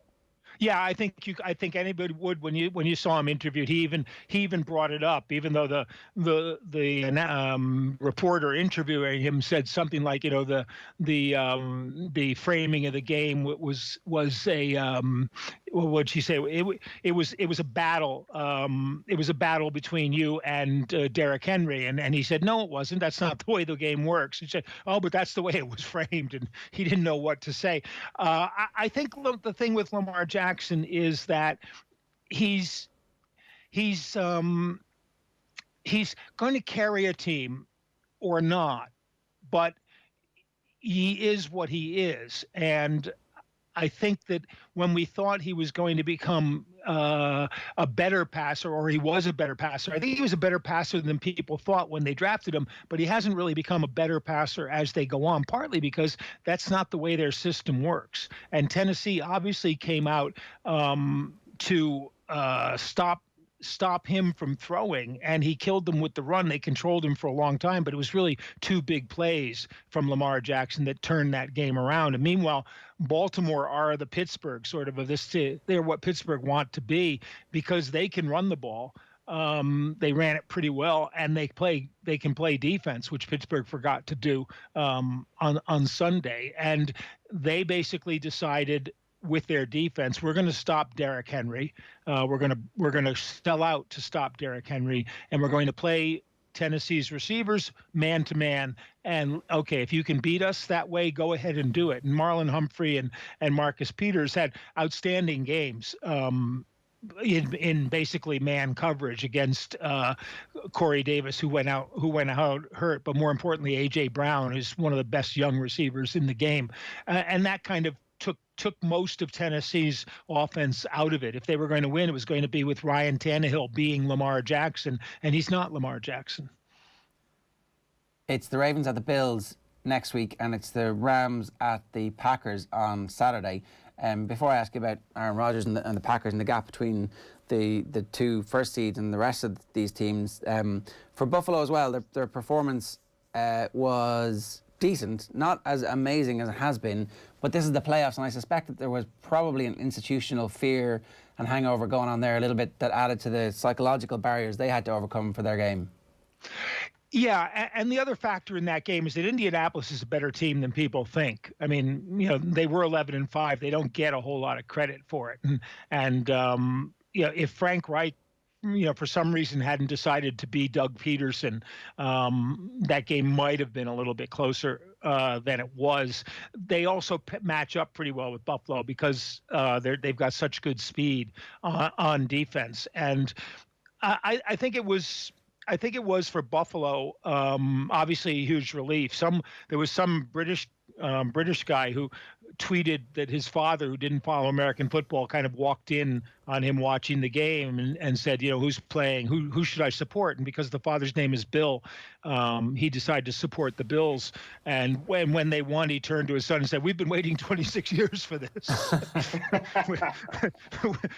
which was, I mean, that's really typical of how you can get into the game.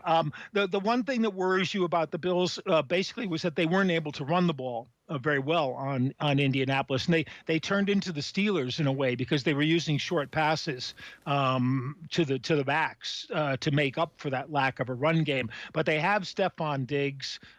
Cole Beasley had a really great game.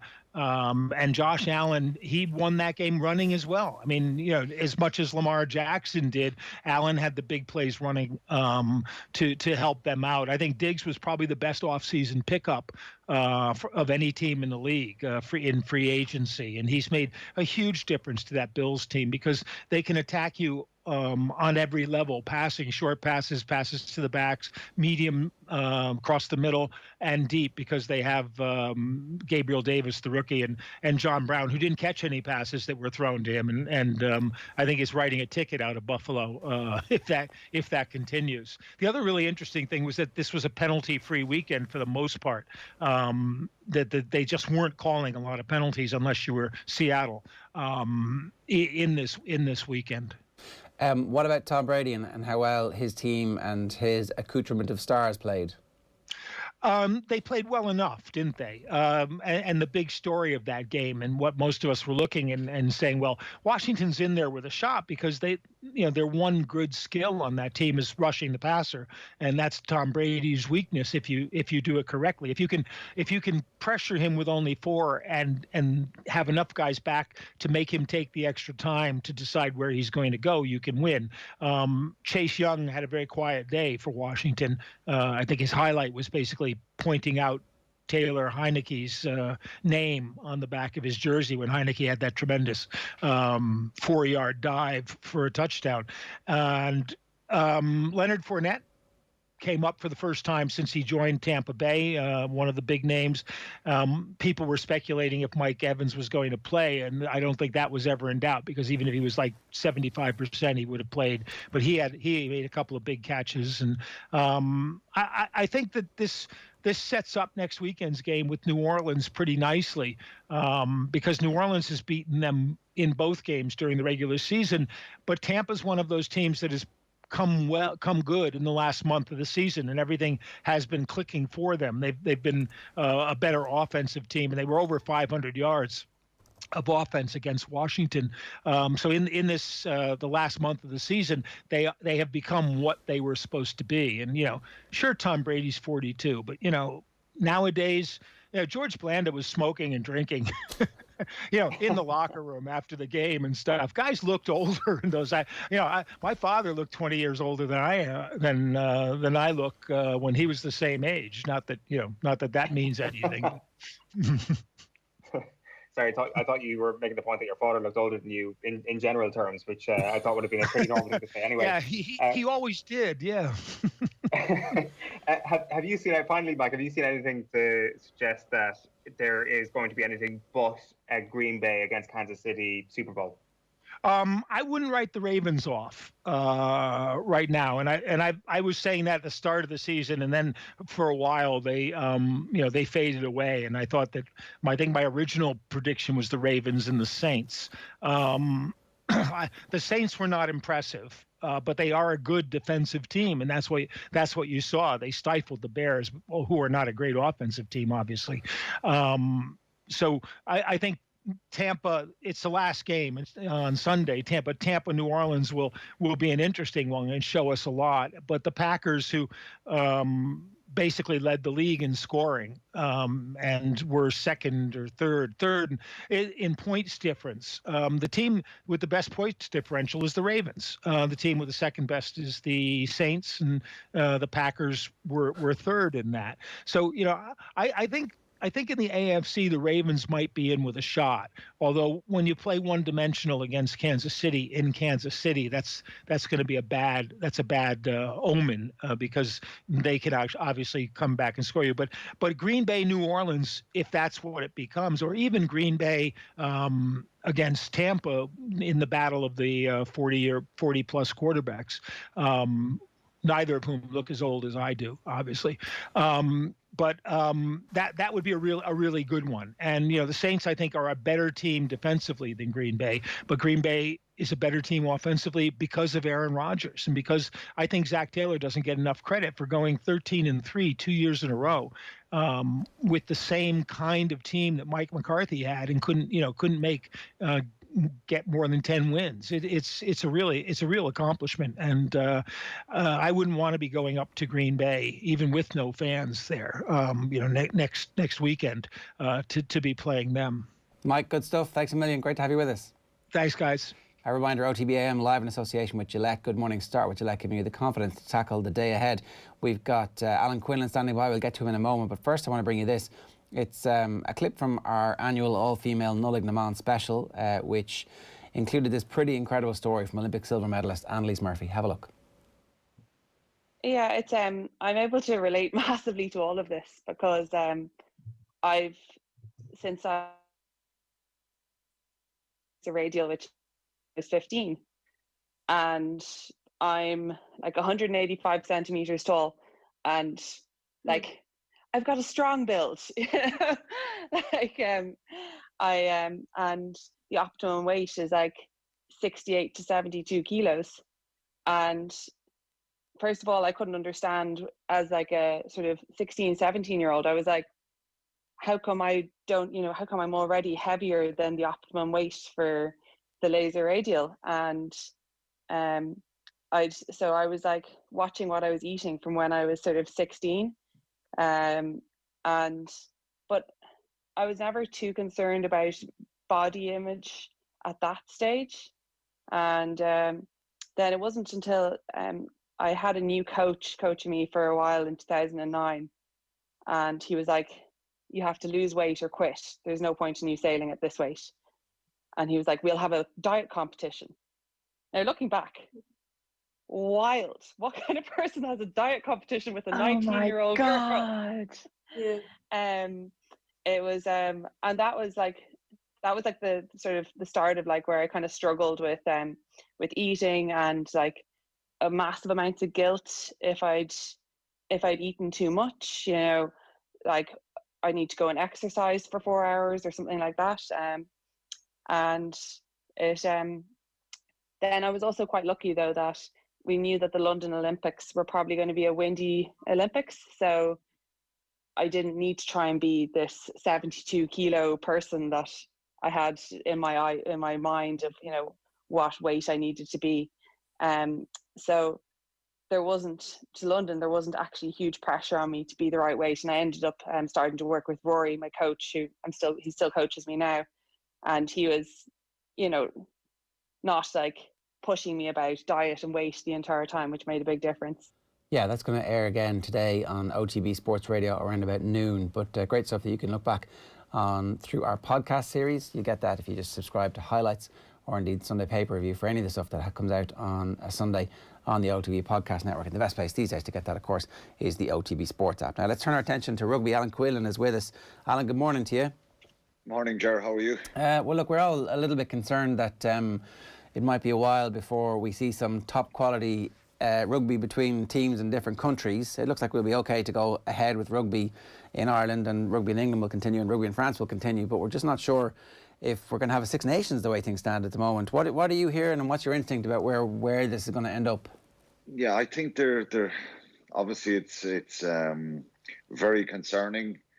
The financial implications as well on all the unions that'll be a big concern, given, you know, the RFU had a 35 million deficit that was announced in October for the previous 15 months, down to no crowds and games being cancelled, all that kind of stuff. So it's very concerning. You know, there's also players' contracts we're hoping to get them sorted in January, and there was hope that there'd be a bit of light at the end of the tunnel. This kind of closes that door a little bit. I think there's talks of it looks like Europe will go next weekend and the weekend after, which will be disappointing. Who knows with the French, they may change their mind again. It'll probably be confirmed this morning. I think this is obviously down to the new variant, the UK variant, and concerns in France. But the Bayonne, Leicester played Bayonne the Challenge Cup on the 19th of December, and Bayonne have had to cancel 3 fixtures since. You know, the COVID was. They say COVID was brought from the UK to Bayonne, to the club, and infected all their players. And so I suppose there's a lot of concern in France. And when the French government obviously get involved, it's and their recommendations, it's like NEFIT here. I think obviously they make recommendations, but I don't think they're going to go against them.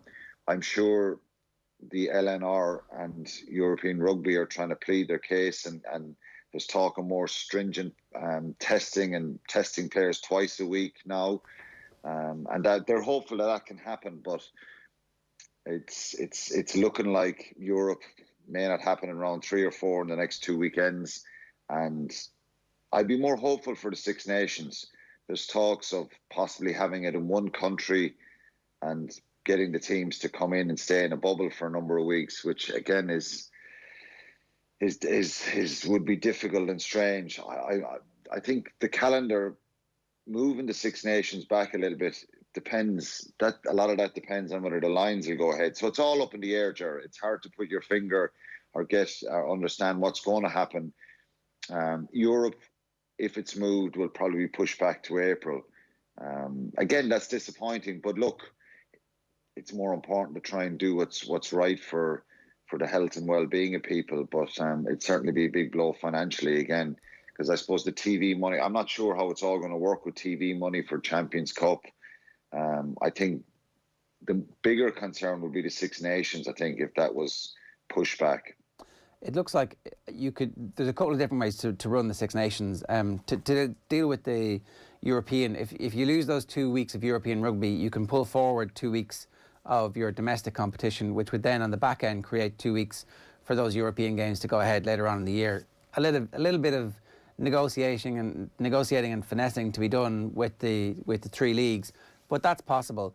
When it comes to the international side, perhaps having a derogation in France to travel in a way that the club teams wouldn't have, the case is being made, and Bernard Laporte has come out and said he thinks the Six Nations is going to be okay. He'd have significant political clout with the French authorities as well, you know, given his track record, and also the involvement with the bid to bring the World Cup to France. The case is being made that it's much easier to control one international team who's travelling versus the 10 or 11 sides that would have to travel for European competition. So a short-term pain to guarantee, or as best you can, to give yourself the best chance of success that the Six Nations happens, feels like that might be what they aim for anyway, at least in the next 24 hours. Yeah, I think you go back 3 or 4 months ago and we all thought that maybe by February or March that there would be crowds back at sport, and that's definitely not going to happen now. So the financial hit is going to continue for the unions. The government money they got in November, December, 18 million from the government certainly kind of covers over a few holes and keeps the show on the road, if you like. But I think the Six Nations and listening to Laporte, and as you say, given the clout he has and his involvement in government and his connections in government there, I would be more confident that they'll try their best to keep the Six Nations. The risk of moving it for crowds back to April, May, who knows what's going to happen then? It may not even happen. So I think there'll be certainly more hopeful, and I would be more hopeful that the Six Nations can stay in place, and that with 2 rounds of testing, you're still going to you may get a case or 2 here in some of the international teams, but there's a lot of pressure on the players. I think, Jerry, myself, if I was a player and going through all this, there's a fair bit of anxiety, and you've got to watch yourself so well. We see in the UK, in the Premier League, players going having parties and mixing with each other. I think by and large, there was some COVID in the Leinster camp, but by and large, everybody has been doing the right thing, and there's a fair bit of pressure with that, and it's probably easier to manage with international teams than, as you say, with multiple European teams going here, there, and everywhere across France and the UK, and so hopefully that will go ahead. I think if it does, and in the next couple of weeks, definitely they should get Munster Leinster to play that postponed game, move another fixture or 2 if they can, and fill those 2 weekends, because I'm sure Andy Farrell would be very, very keen to have meaningful matches in the next couple of weeks to try and prepare for that Six Nations, given we think that may go ahead. Yeah, the financial implications that you mentioned there, Alan, are very interesting in the idea of contracts, how players are going to negotiate, and how the RFU is going to negotiate with the players. One of the other things, though, on top of the players is the coaches that are involved in the IRFU, and Stuart Lancaster involved with Leinster at the moment. It's something that's been written about over the last couple of days, the fact that his contract is up essentially at the end of this season. There may or may not be a vacant job coming up at Sale, which would be convenient for him in terms of where he's based in England. It's not anything concrete in terms of the links, but there is a little bit of pressure now, it seems, for Irish rugby to get this deal done. Yeah, for sure, and I'm sure Leinster wouldn't want to lose him. He's been fantastic for him, but it's going to happen someday. I think that he departs and takes a head coach job. There's always a temptation. He commutes over. His family's in the UK, and if you're trying to run a business on, you can't overly commit. Given all the players' contracts, Johnny Sexton, CJ Stander, Ian Henderson, Tyke Furlong, Keith Earls. There's a load of players. Peter O'Mahony are out of contract, and their agents will be kind of banging at the door and David Nusafura's door trying to get these contracts sorted. Is he going to be given the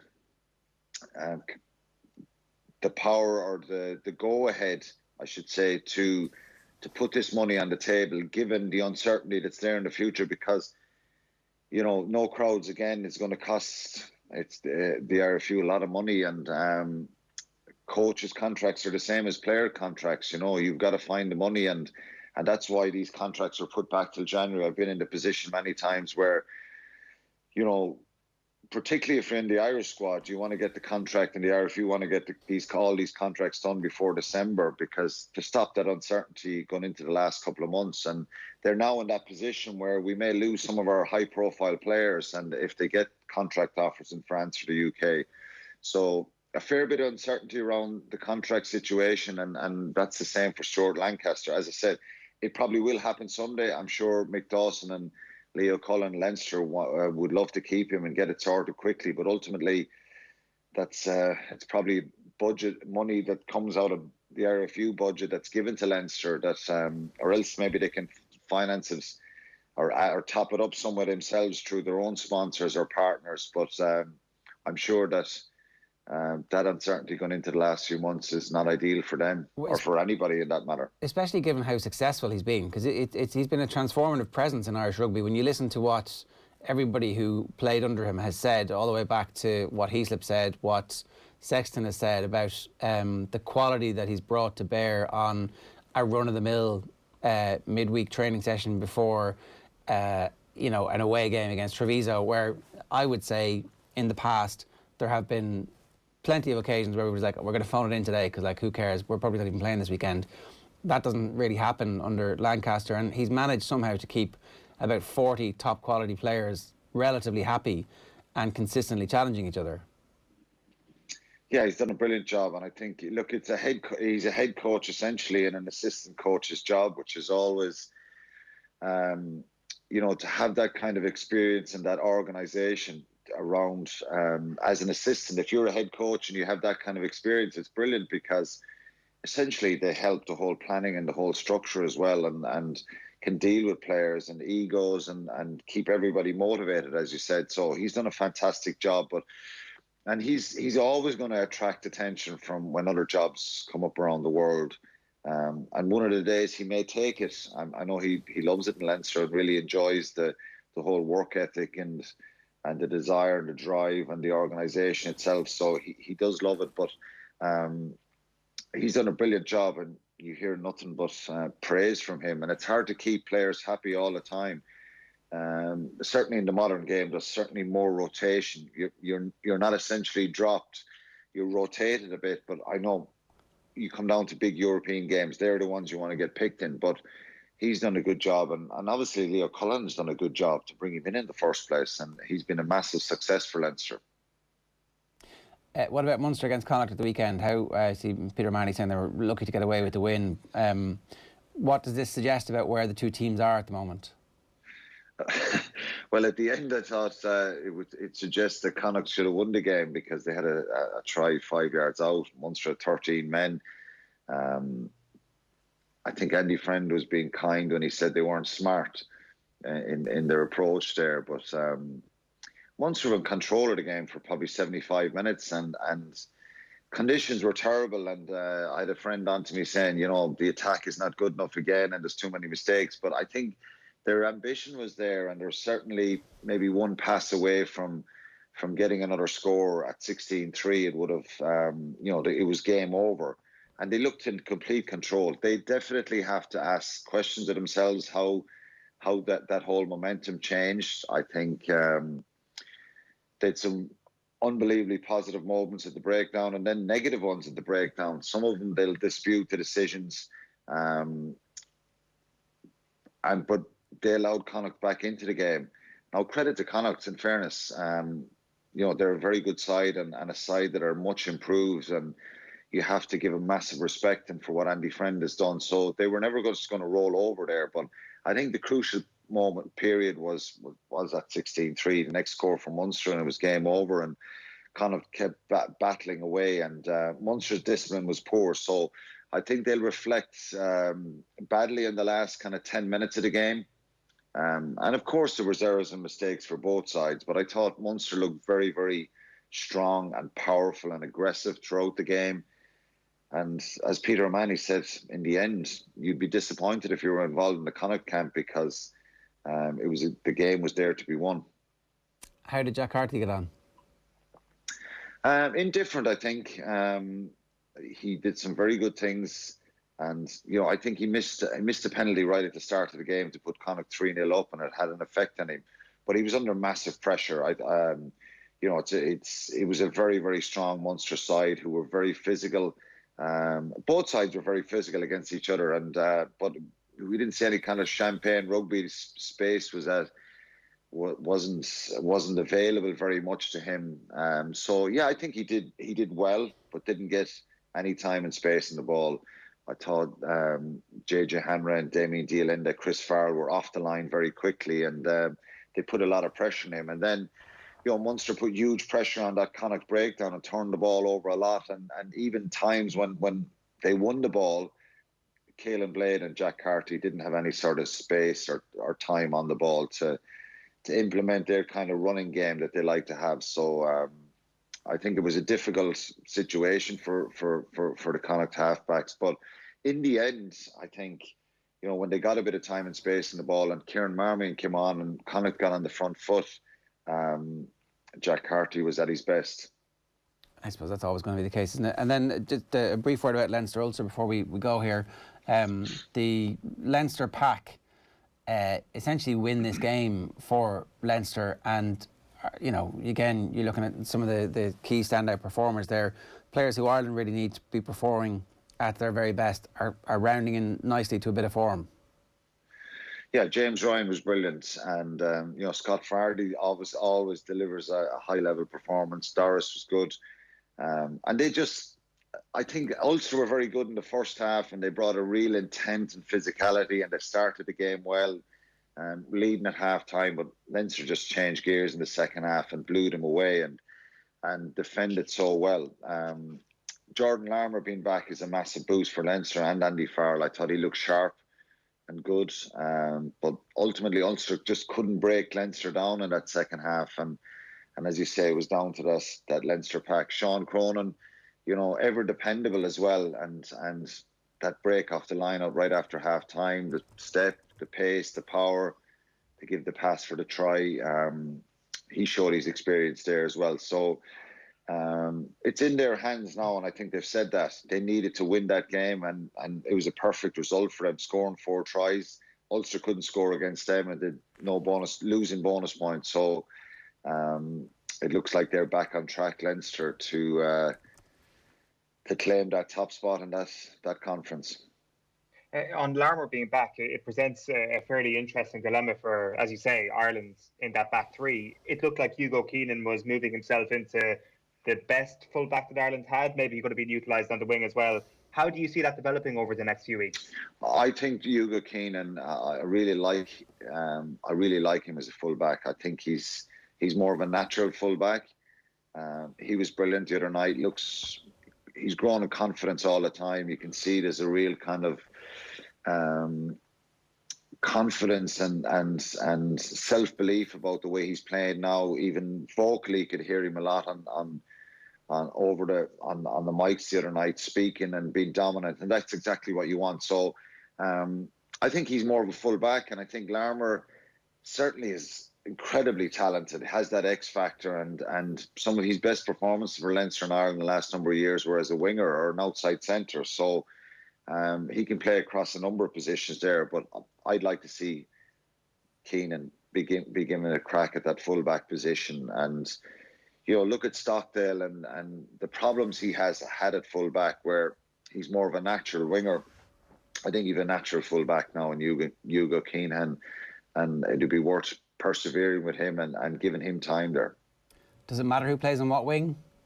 Or it doesn't matter. No, not really. No, I think more if Stockdale plays, he's more suited to the left with the left boot and stuff like that.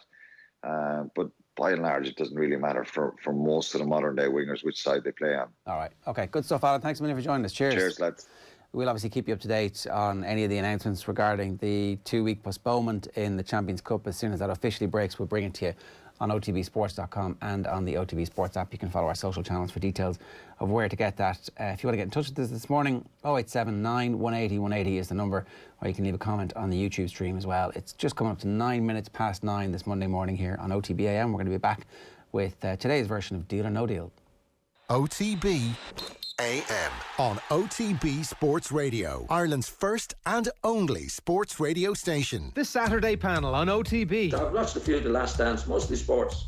I just find it fascinating. He was never satisfied with what he did, And I think anybody watching it, young kids watching it, whatever sports they're in, to see the attitude that he had and his approach to his profession was absolutely brilliant. Don't miss the panel every Saturday afternoon on OTB Sports Radio. Tune in 24/7 on the OTB Sports app. Follow the leader, the Mitsubishi Outlander PHEV, the world's best-selling plug-in hybrid, is now available with 0% finance and a free home charge point worth €800. Leading the charge in plug-in hybrid technology, the Mitsubishi Outlander PHEV. Book a test drive at your local dealer today. Mitsubishi, drive your ambition. Terms and conditions apply. See mitsubishimotors.ie. Lending criteria applies. This is a hire purchase agreement provided by Bank of Ireland Finance. OTB AM. With Gillette, we don't just play the game, we change it. Gillette, made of what matters. I signed for them after the Euros, and after my first day's training, I was driving home. I was actually thinking, regretting it, what have I done? Like I walked into a circus. It's amazing, isn't it? Phil Egan, good morning to you. How are you doing, sir? Damian Duff has parted ways with Stephen Kenny in the FAI. Irish under-21 assistant John O'Shea is being linked with the vacant role. Phil, what's your overall take on the Damian Duff situation? Which camp are you in at the moment? Well, it's very hard to be in someone's camp when you don't really know Damian Duff's exact reasons. I know there was details of it in the papers over the weekend, but still we haven't got his version of events. So right now I'm just thinking, in terms of Stephen Kenny, anything that can go wrong since he took over has gone wrong. I mean, you think back to the Slovakia game, the fact that Aaron Connolly and Adam Ida are ruled out because they're close contact of a COVID-19 case, which turns out to be a false positive. Then COVID rules out several players, no wins, 1 goal in 8, and now Damian Duff on top of this off the back of the video. And you kind of think to yourself, if Ireland weren't losing these games or not winning games, would the video story have even emerged? But it did, and the knock-on effect is Damian Duff is no longer part of the management team, and it just seems that Stephen Kenny can't get a break at the moment. And you're looking at that first qualifier away to Serbia on the 24th of March, which, as things stand, goes ahead, but you wouldn't be surprised if that doesn't happen either. But maybe that mightn't be a bad thing, because maybe we need a bit more normality and things to settle down before Stephen Kenny can start finally trying to turn things around. In the eyes of the Ireland football fans, what do you think the impact of Duff leaving is going to have? Everybody is speculating about the reasons, and in the continuing absence of an official interview that Duff does, where he talks about, I was angry with the FAI for bothering to investigate that. Now, it seemed pretty clear from his appearance as a pundit that he thought the investigation was ludicrous. Is he resigning now to bring further attention to the fact that somebody within the FAI was spinning against the incoming manager and he wants action taken over that? Or because the FAI is a dysfunctional organisation? And if it's the latter, he was in Saipan. He knows what the organisation is like. Yeah, I suppose when he came on board, though, maybe the fact that John Delaney was no longer involved, maybe Damian Duff thought it's a new era now, and now it's going to be more transparency. And here we are, John Delaney's gone, but there's still problems with the FAI. Obviously, the change can't happen overnight. Things have to. It'll take time, but there's still a lot of messing going on, and maybe he just decided, you know what, I've had enough of this. But again, we don't know exactly what Damian Duff is thinking. So, I think it's wrong to speculate too much, because only he can tell us exactly why he left. But the bottom line is Stephen Kenny is now without a really top quality coach. He can bring in John O'Shea, who is obviously not as experienced as Damian Duff in terms of coaching, but certainly has the credentials from his playing career to match what Damian Duff did. Well, I mean, John O'Shea won a lot more than Damian Duff and played in different position, obviously. But it just doesn't look good for Stephen Kenny at the moment. And as I said, the guy just can't catch a break at the moment.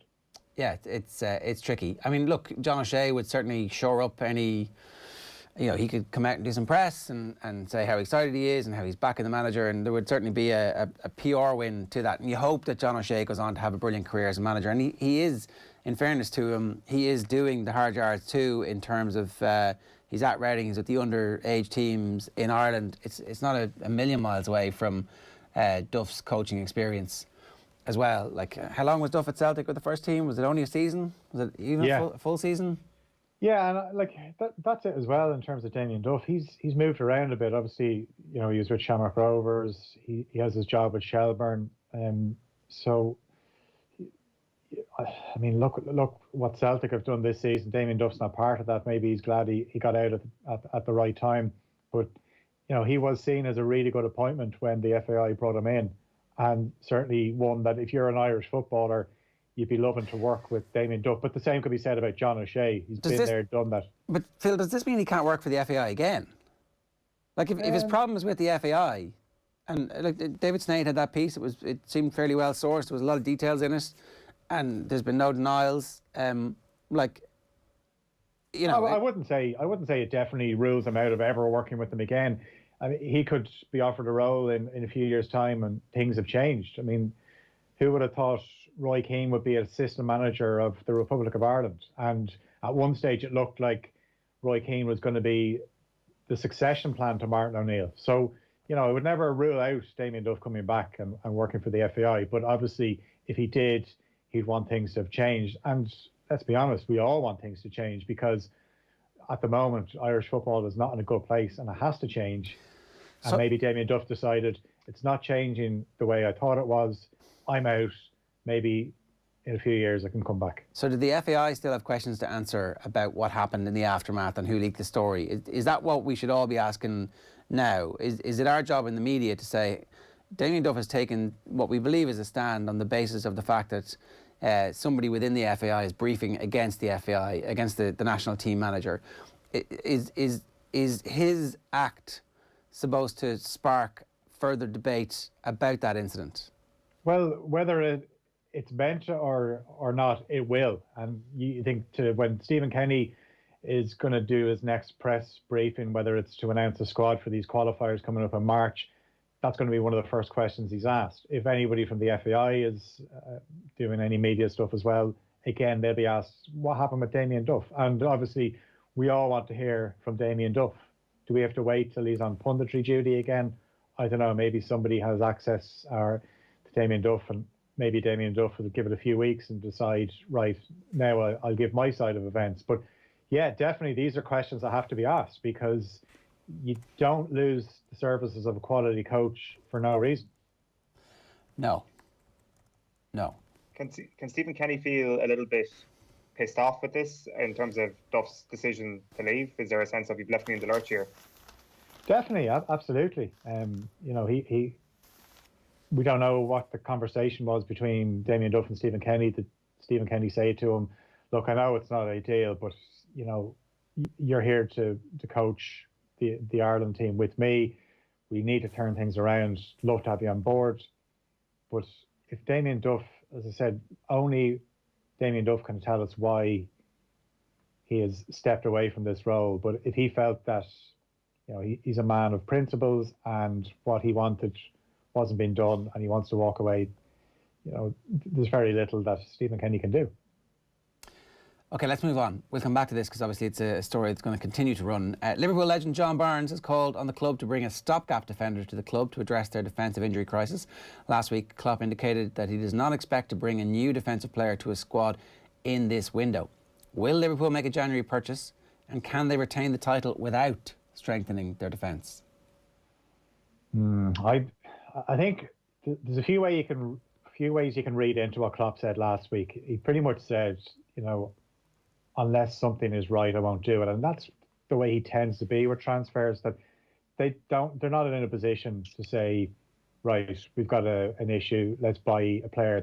If they were to buy a player, they have to fit into the structure in terms of the wage structure, but also the style of play and the long-term goals and the long-term future of the club. So a stopgap, as John Barnes is referring to, would suggest a loan player. Now, if you go to sign a player on loan, there's a fair chance that player you're signing is not playing first team football at the moment. There's a reason that they are available on loan, and that would suggest then you're not getting a top quality player. Now, they don't need, like, they can't replace Virgil van Dijk. Obviously, Joe Gomez is out. Joel Matip, when he's fit, I would have said before the start of last season, given the way he finished the previous season when they won the Champions League, that the first choice Liverpool central defence was Van Dijk and Matip. But unfortunately for Liverpool and Jurgen Klopp, Matip gets injured all the time. It's actually pretty incredible what he does when he comes back into the team with very little training, and he just comes in and it's like he's never been away.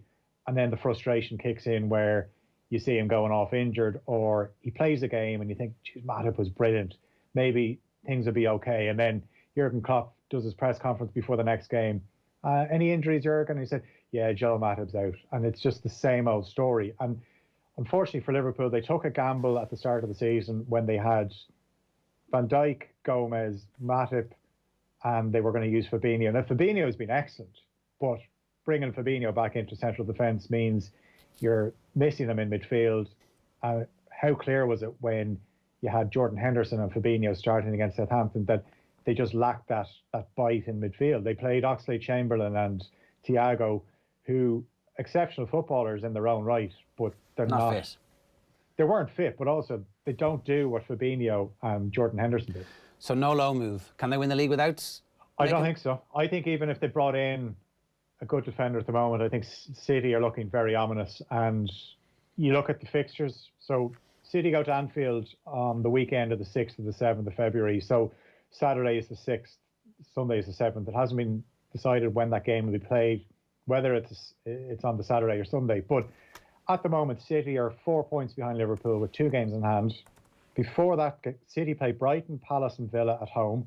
They play West Brom away, Sheffield United at home and Burnley away. Liverpool before that play United, obviously this Sunday at Anfield. Then they play Burnley. Then they've trips to Spurs and West Ham. And then they have Brighton at home.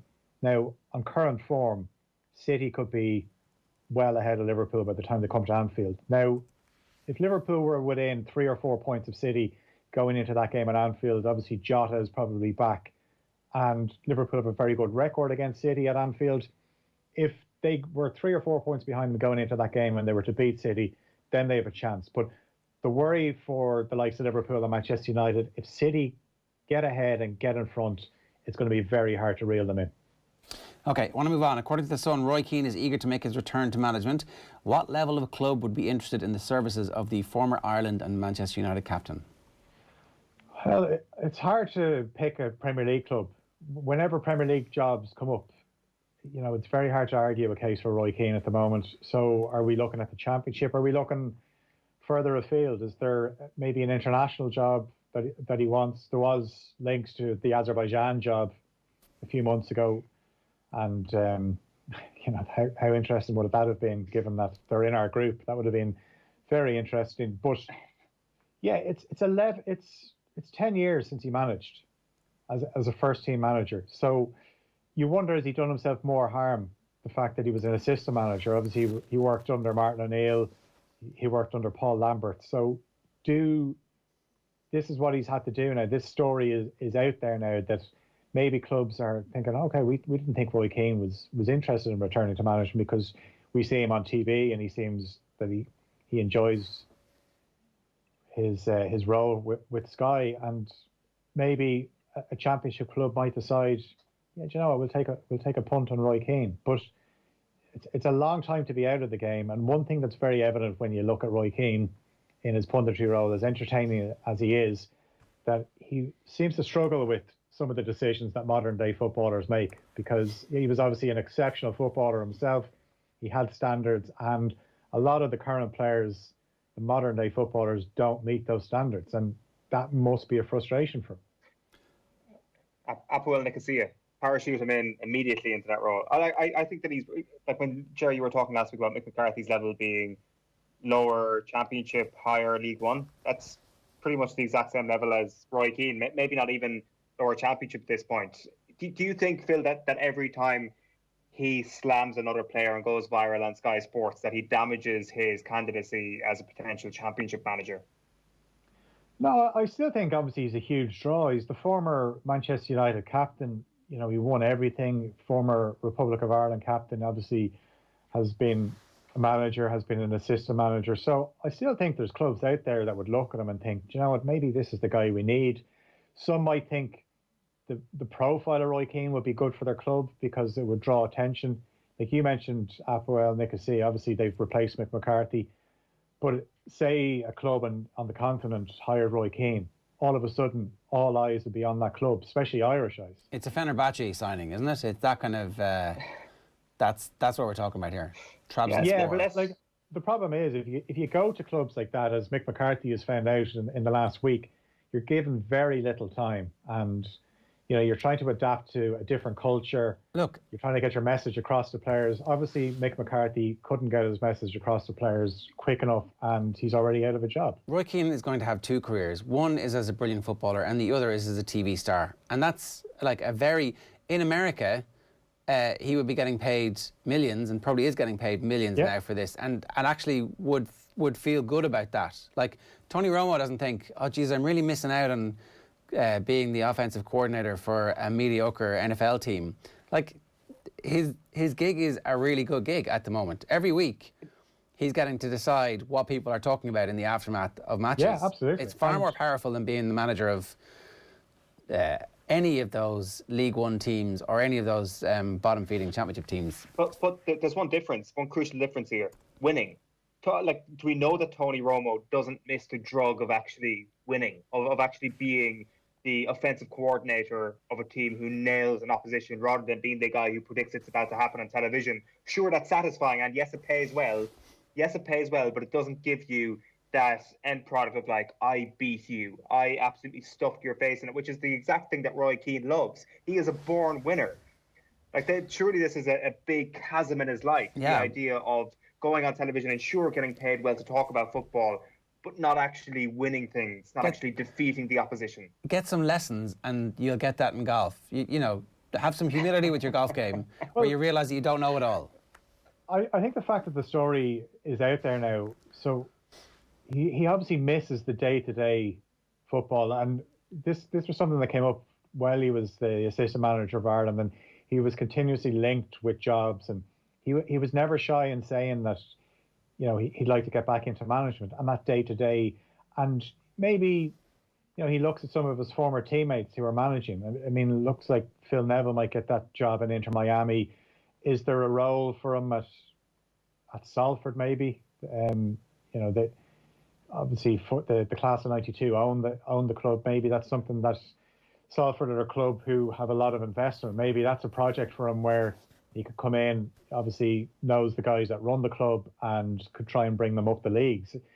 It wouldn't necessarily be like, it'd be a drop in leagues, but the end game could be, you know, a club that ends up in the championship. And I'm sure Salford obviously have ambitions to one day get to the highest level. But yeah, he obviously misses the day-to-day. And I'm sure there's some days where he enjoys, he's talked about it before, where especially when he was working with ITV and he was doing Champions League gigs, where he used to go travel on the continent and he'd meet players that he would have played against in the Champions League. And this was the top level. But I just wonder, you know, who is going to hire Roy Keane at the moment outside the Premier League or the Championship? Okay, last story for now is Declan Rice was hotly linked with a move to Chelsea last summer, but obviously didn't happen. He's reported to be the club's only immediate transfer target because they got everybody else. According to the Sunday Mirror, he's eager to stay in London, which makes a move to Manchester less likely. Last week, Nathan Murphy told us Rice is a better player every time he sees him. Do you agree? How high is his ceiling? And can he make Chelsea title contenders instantly? He's an exceptional player. Every time you look at him, you obviously look with that envy that, you know, we saw him in a green jersey for a few games. And, you know, even then as a teenager, he stood out and he's just got better and better. In terms of Chelsea, if he goes to Chelsea, obviously at the moment, I'm not too sure about Kurt Zouma. Obviously, Thiago Silva's not getting any younger. Strangely enough, N'Golo Kante has looked really off it for the last few games, where this is something that we've never seen in the Premier League. He came in at Leicester and obviously got his move to Chelsea, and he's always been sensational. The only thing that has stopped him in the last couple of seasons is injuries, and he's picking up more injuries. But even in games that he's played recently, he just hasn't been as effective. You think back to the City game where there he is chasing then Raheem Sterling. You're almost thinking, yeah, he's going to catch him, take the ball off him. And look, Sterling's no slouch. But yeah, if Rice comes in, obviously he makes Chelsea a better team. But Chelsea have other things to worry about. They've all these attacking players, but they don't seem to be able to knit them in. They obviously beat Morecambe yesterday. But for every time Chelsea lose a game, the pressure is on Frank Lampard. But yeah, this would make sense if you're Chelsea, a guy that was on the books at Chelsea before, instantly makes you a better team. But I'm not sure if he instantly makes them title contenders. Should they do it now? I'd be very surprised if they did it now. In terms of West Ham, West Ham are having a really good season, and you know, why would they want to sell Declan Rice? Okay, give us a 1 to 10 then before you go. Will it happen in this window? In this window, I'm thinking probably 2 out of 10. All right, fair enough. Feel good stuff. That's today's Deal or No Deal. I signed for them after the Euros, and after my first day's training on driving home, I was actually thinking, regretting it, what have I done? Like I walked into a circus. It's amazing, isn't it? Great stuff for you on OTB Sports Radio today. Keane and McGean Unleashed with Annalise Murphy is live from noon. At 1 o'clock, it's Michael Quinlan after his Rio exit. Our Culture Hall of Fame is Andy Lee talking about his love for Rocky 3 at 4 o'clock. Paul Rice's History of Sport from 4. And Luke Keeney talking about his horrific hip injuries at 6. Keith Wood, Denise O'Sullivan and much more on the way tomorrow morning. And the lads will be up from 7 this evening, looking back at the weekend. Sarah Phillips of Transgender Equality Network Ireland is next, discussing trans rights issues as part of our Nulling Them On special. Stay tuned.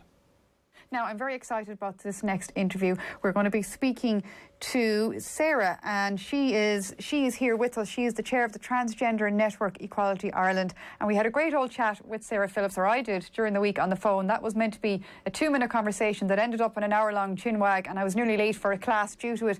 But Sarah, delighted now that everyone at home can have a listen to you now as well, because you've a great story to tell, and you've a great joie de vivre. That's my bit of Francais for the afternoon. But just a great optimistic outlook on life, and no more than the rest of us, a sports mad nut as well, so welcome. Thank you very much for having me. I've been looking forward to this all week, I have to say. After our chat on Wednesday, I think it was Wednesday or Thursday, and I think it was just a great chat. And definitely I am a sports nut, yes, and I've been listening to you all afternoon here, so... Yeah, and we've touched upon loads of different subject matters, and I think the big, from very serious to very light-hearted to very deep to not so deep, but I think the big kind of thread that kind of connects it all is that sport makes you smile. And I heard Ellen Keane say that as well earlier. Whenever we talk about sport, we're smiling, even during the year we've all endured. Definitely, and it's been something I know personally, I've missed dramatically. We did get back during the summer months to do some training, obviously, for our own squad of players. But since the more recent lockdown, it's just been terrible, because it's that moment during the week where I can switch off from everything else that I do. I have nothing else to go through my head other than that ball on the pitch and my colleagues that are running around after it. So I definitely, it is a huge something that is missed, but it's definitely something that we all benefit from. It's something that we benefit from both from our mental health and physical health. There's so much that sports brings to us. It's funny, actually, speaking about what sport brings to us. You never actually know who you're talking to. I mean, obviously, when you're on the radio, you don't know if one person or 100,000 people or 1 million people or just your mother is listening to you. But during the summer, we did a bit about Philip York, the cyclist. And it's very rare now that I get to say, I'm too young to remember this, but I had no memory. But Ryle Nugent actually was on, and he was able to tell Philip the story. And there was an interview with Philip in the Mail on Sunday. But anyway, a woman got in touch saying that it was great to hear the story. She was a member of the transgender community, and she felt that, you know, even though she's mad into sport herself, she felt rather marginalised, and it was just brilliant to hear it being mainstreamed and normal. So I was like, all right, and she was telling me her story, and it was really interesting, and she played sport to a very high level as well once upon a time, and I tried to get her on to the programme to talk to us, and she segued neatly but shoved you out in front instead. So that's why you're here with us this afternoon. But you're no stranger to playing sport yourself for years. Yeah, I mean, you know, my family would have been steeped in the GAA. My father played for Leinster, played for Wicklow, despite the fact that obviously Wicklow would not be a well-known county to do anything, but he excelled in it. My brother played for the county, and I played, you know, local football throughout my teenage years, etc. But then my real passion was to play soccer, and you know, I played that at a very high level throughout both my teenage years and my 20s, and eventually kind of you know, finishing up what I thought was going to be my last game about a month or so before my 40th birthday. But you know, and there's lots of other sports. I love cycling. I used to play badminton, and sport for me was a huge part of my life. But when I got to that age of, you know, 39, it all just faded away, and that was a huge loss for me. And how did you get back into it? Funnily enough, I was fortunate about 5 years ago, to meet a group of women who were playing five-a-side football on a Wednesday evening. I approached them and asked them, would it be okay for me to join? They welcomed me in with open arms, and I've been playing with them ever since, and it's the best decision I've ever made, because I didn't realise how much I was missing it. I really thought I was getting on with my life as I was getting older, but realistically, you never give up that passion, I think, for it. And to be able to get out initially running around an indoor hall as we started, but then as it got more serious about a year and a half ago, 2 years ago, you know, that sense of competition, that sense of getting fit, getting you know, up to speed with everything, and that kind of passion really went in last year, especially January this time last year, when we were starting off to look at competing in the European Gay Games back in July. So that really was crucial for me. It was so brilliant for me. And it's interesting that you say you didn't realise you missed it as much as you had. Do you think there's probably many a person in your shoes who might have given it up for one reason or another and might be itching to go back, but there's a confidence thing, or there's a feeling I'm too old, or I'm not fit enough, or I don't know them, they're not my friends, I don't fit in with that gang. It must be very difficult to circumvent that and decide, no, I'm going to go over that hurdle and go head first into this. Well, I think for me there was two issues. The first of all was, I was definitely thinking, you know, I'm too old, I'm moving on now, you don't play football at that sort of age. And also, you know, I'm not going to be able to be fit enough to be able to keep up on the pitch. And then the big one, of course, was obviously transition. And, you know, transition for any transgender person, it makes things that you are interested in, it puts them in doubt. You know, sport is not a welcoming place for transgender people. It's not exactly somewhere that we're very sure of that we can enter into once having transitioned. And also whether or not you're going to have teammates who will welcome you, whether the rules even allow you to compete or to be involved. So for me, a lot of that is what was going through my head, especially in my early 40s. You know, I was about to transition. I was getting much older. I was losing my fitness. It was that bit harder, obviously, as you get older. So it was kind of that I just kind of, I suppose, settled and accepted that this was not something that was going to be part of my life for the rest of it. And in a way, that's where I was left. But as I said earlier, I was very, very lucky to find that this group of girls and this group of women that were playing five-a-side football and you know, in a very similar age, because the age group spans 25 to me. Most of them don't realise, I think, how old I am, but they do know now because I celebrated a very large birthday last year, and they all found out. But yeah, so they were back playing football, in their 40s, etc., and some of them in their 30s and 20s, but quite a large cohort of them. So it was really great. Can you remember how you felt that first night when you came home from that first training session? I'm assuming it doesn't matter how fit you were once upon a time or how high a level you played football at, you probably were still fairly tired coming home. Yeah, it was funny because the first thing I said was, they asked me, do you play football or have you played football? And I went, not really much, but so I'm very lied. Unfit. Yeah, very unfit. And I went out and we played that first night, and I didn't find it too bad going home. That wasn't so much the problem. It was actually the next morning. I was really, really stiff the next morning. I was very sore, and I wasn't really noticing a lot of the knocks and the bangs that I was getting. And the fact that my legs were sore from doing so much running, because my brain was still where it was maybe in my 20s. In other words, that I could still run and still participate as I would have done, but obviously the body wasn't able to do it. But, it didn't stop me from going back, the next week or the week after that. And as I say, nearly 5 years later, I'm still there. So yeah, and in those 5 years, it means you've created a whole new circle of friends. You've opened up doorways for other people, but as well as that, you've actually just kept yourself, hopefully, a little bit fitter and a little bit alive for longer in future time.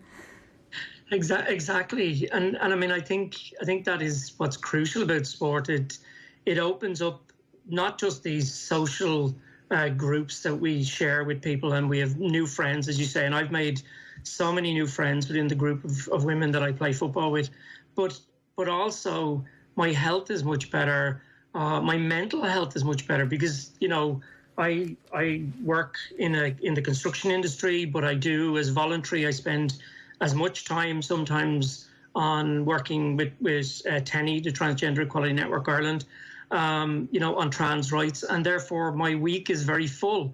So to have something that benefits that positive mental health, that allows me that space to step away, to exert, all the energy I have and enjoy something in life that's not just in the area of work or in my passion of advocacy or activism, but that is something that has no pressure on it, but whatever pressure I put on it. So that has been huge, and it's definitely kept me very young. It keeps me fresh. I think most people, that's one of the reasons why most people don't realise how old I am. So. Well, as well as that, I'm assuming, knowing very little from what I know of playing sport and that kind of stuff, that it doesn't matter even if you were 5, 10, 15, 20, 25, and obviously I'm sure, your head would be going through, your own identity and that kind of stuff, as we all do. We're all thinking about life, our own problems, and nothing is more serious than we're thinking of ourselves at that moment of time, especially when you're a self-obsessed teenager. But you probably more so than a lot of us.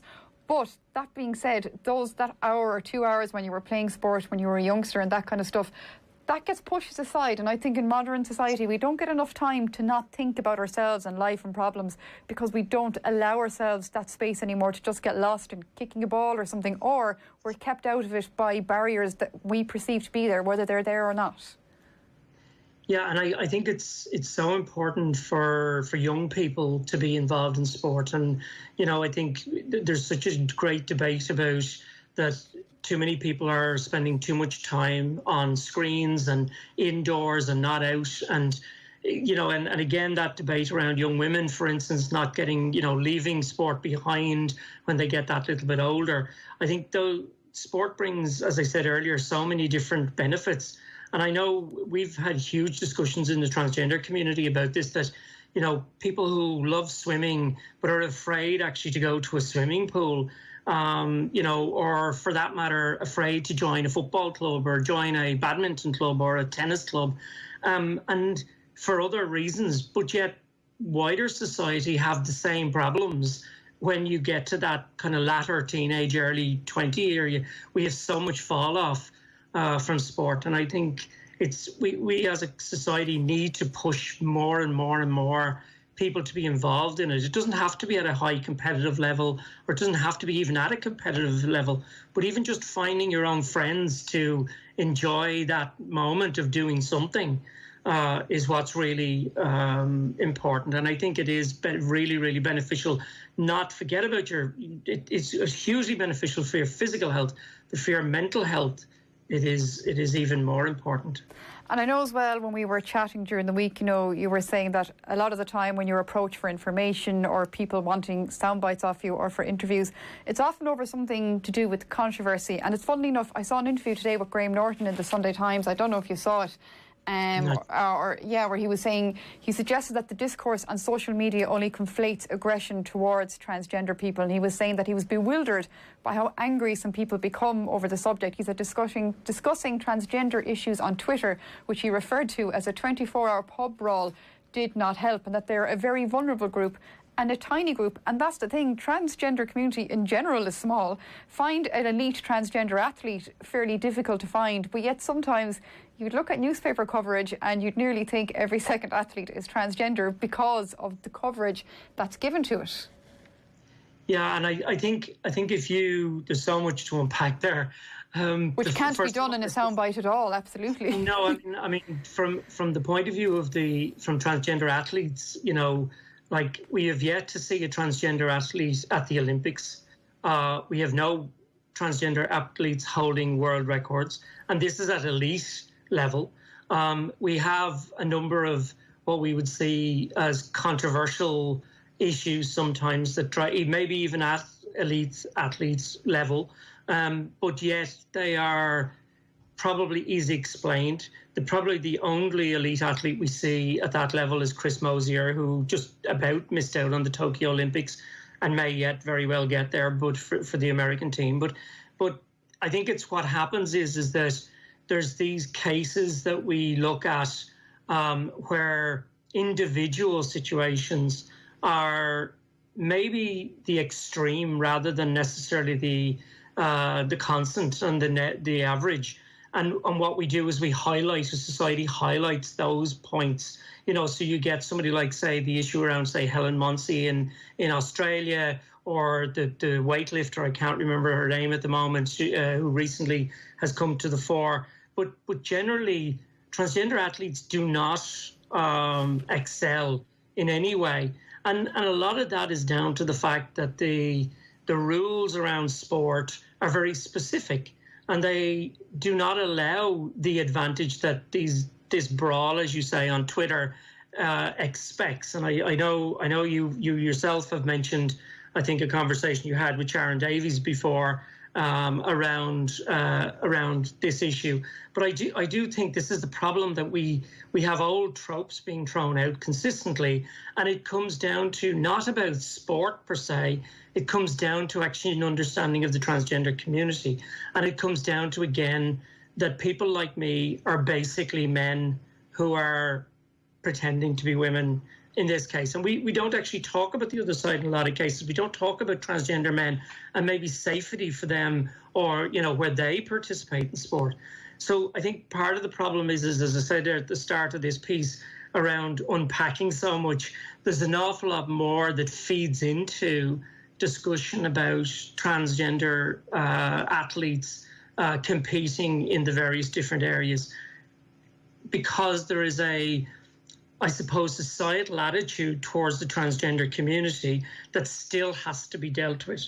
We are probably 30, 40 years behind, say, the rest of the LGBT community, the way society sees us.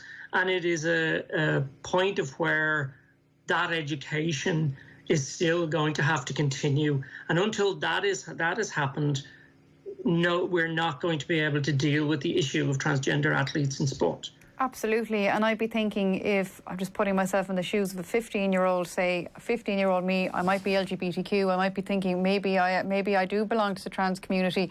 But when you just see that kind of discourse flying around online and, throwaway comments here and there, that actually shuts a bigger proportion of the population out then of sticking their hand up over the parapet and saying, I'd like to play football, I'd like to go swimming, I'd like to join this gymnastics team, because you're hiding a part of yourself, really, for fear people don't like you, I suppose.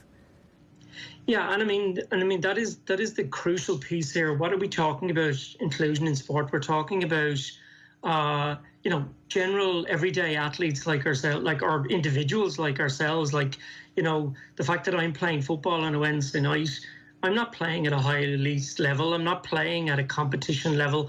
But it's about being allowed to play football. And it's the same for young kids. It's being able to not just be able to compete, but to be able to put yourself forward. If you want to get to that level, then obviously there are rules that you have to fit in with, in order to be able to compete.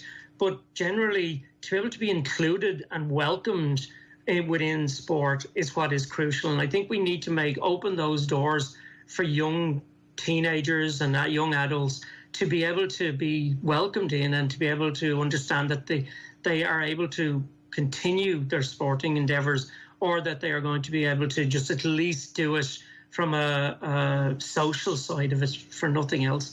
But that clubs and associations need to make sure that they have, processes, that they have policies that are inclusive, that have clear guidelines, that young trans people know that they can be welcome. Because that's going to be my very next question. How can we do this? Is it as simple as actually somebody in charge of a local club or in charge of a group or whatever, having the word, inclusiveness, inclusive for all? It doesn't matter who or what you are or where you're from. Does that have to be expressly nearly said so everyone knows this is okay? Is that the road we have to go down? And then in tandem with that, educating people at the same time? Yeah, I think so. And in fairness, I think, a number of the associations are, working in the background to look at this issue. I know we in Transgender Equality Network Ireland, TENI, have been working with the GEA, for instance, around the wider LGBT issue.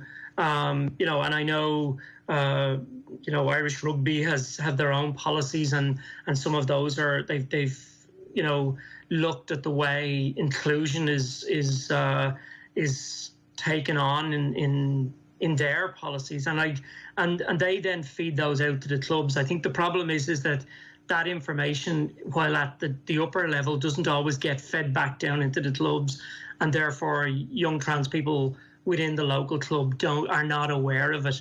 And the only place sometimes they find it is within our own community, where we can say, yes, it is okay to go to approach a club, and if you need support, TENI is here to support you, and we will approach the club and discuss that with them. But I do think that a number of the sporting associations have looked at it. I know the Olympics Committee clearly goes by the guidelines of the Olympics, but it's the local everyday sporting clubs that we need to really make sure that there is some inclusion, and it needs to be explicit. It needs to be clear, and not just around that it's welcoming of transgender athletes. You need to look at what does that mean then as well.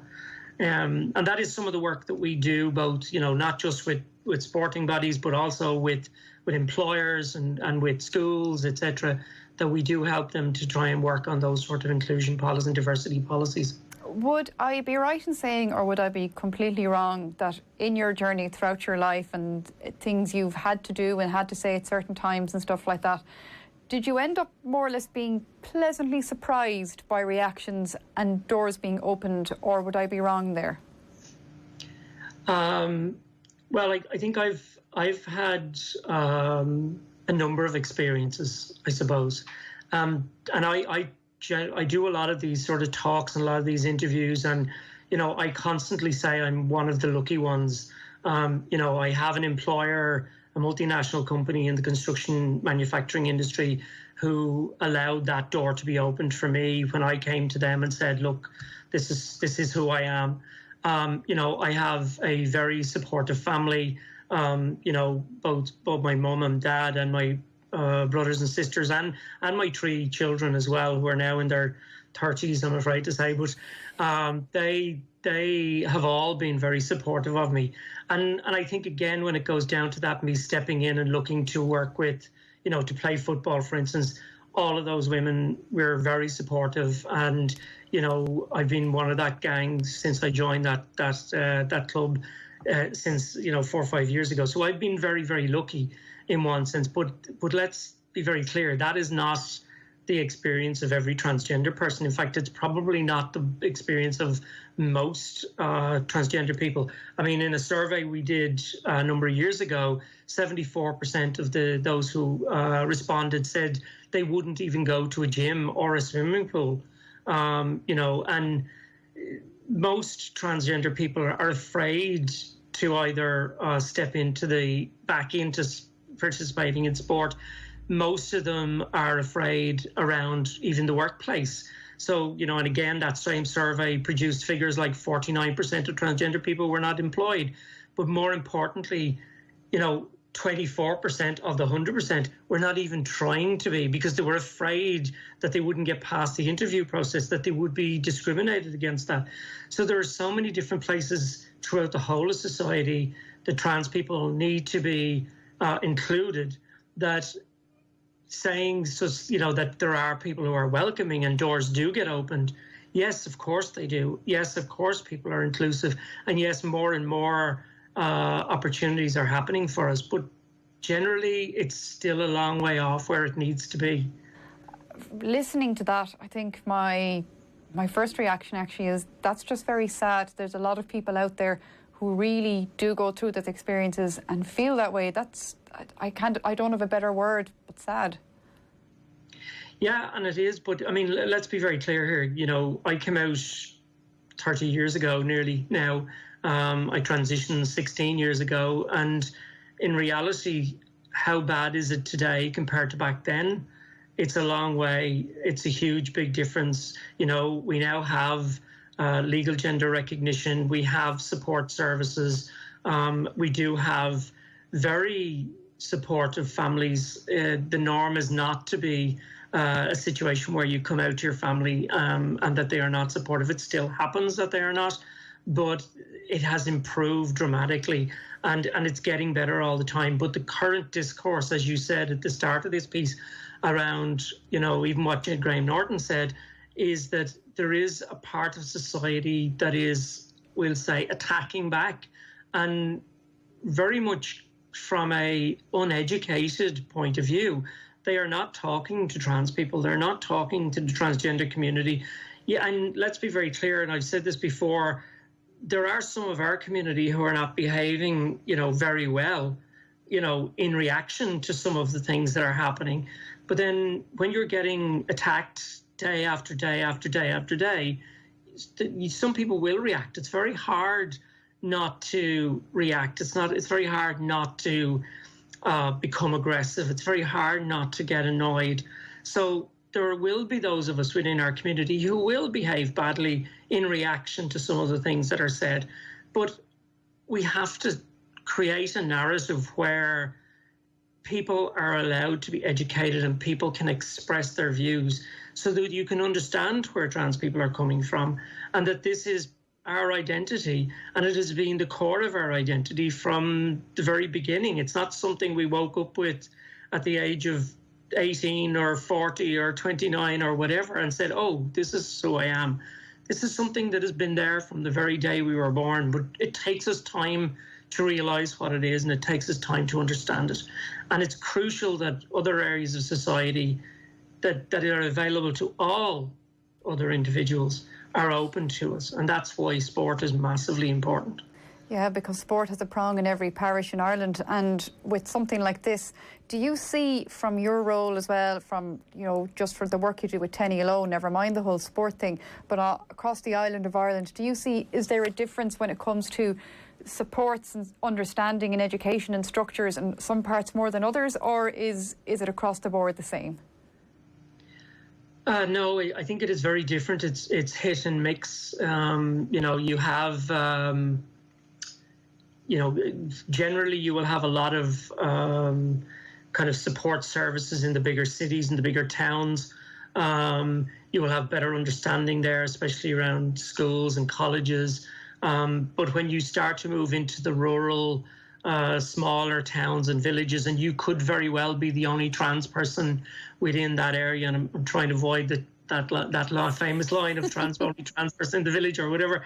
But you could very well be there, and therefore the understanding is not there, and even the education is not there, and therefore your life may be very, very different than if you're living in somewhere like Dublin or Cork or Limerick or Galway or any of those larger towns around the country. So it is very, very different depending on where you are, and yet there are individuals involved in their local club, in their local GAA club, or in their local other sports clubs throughout, because they have been lucky that they've had that support, that they've had that understanding. But I think we shouldn't depend on luck either. We need to make sure that everybody has that opportunity. OTB AM. With Gillette, we don't just play the game, we change it. Gillette,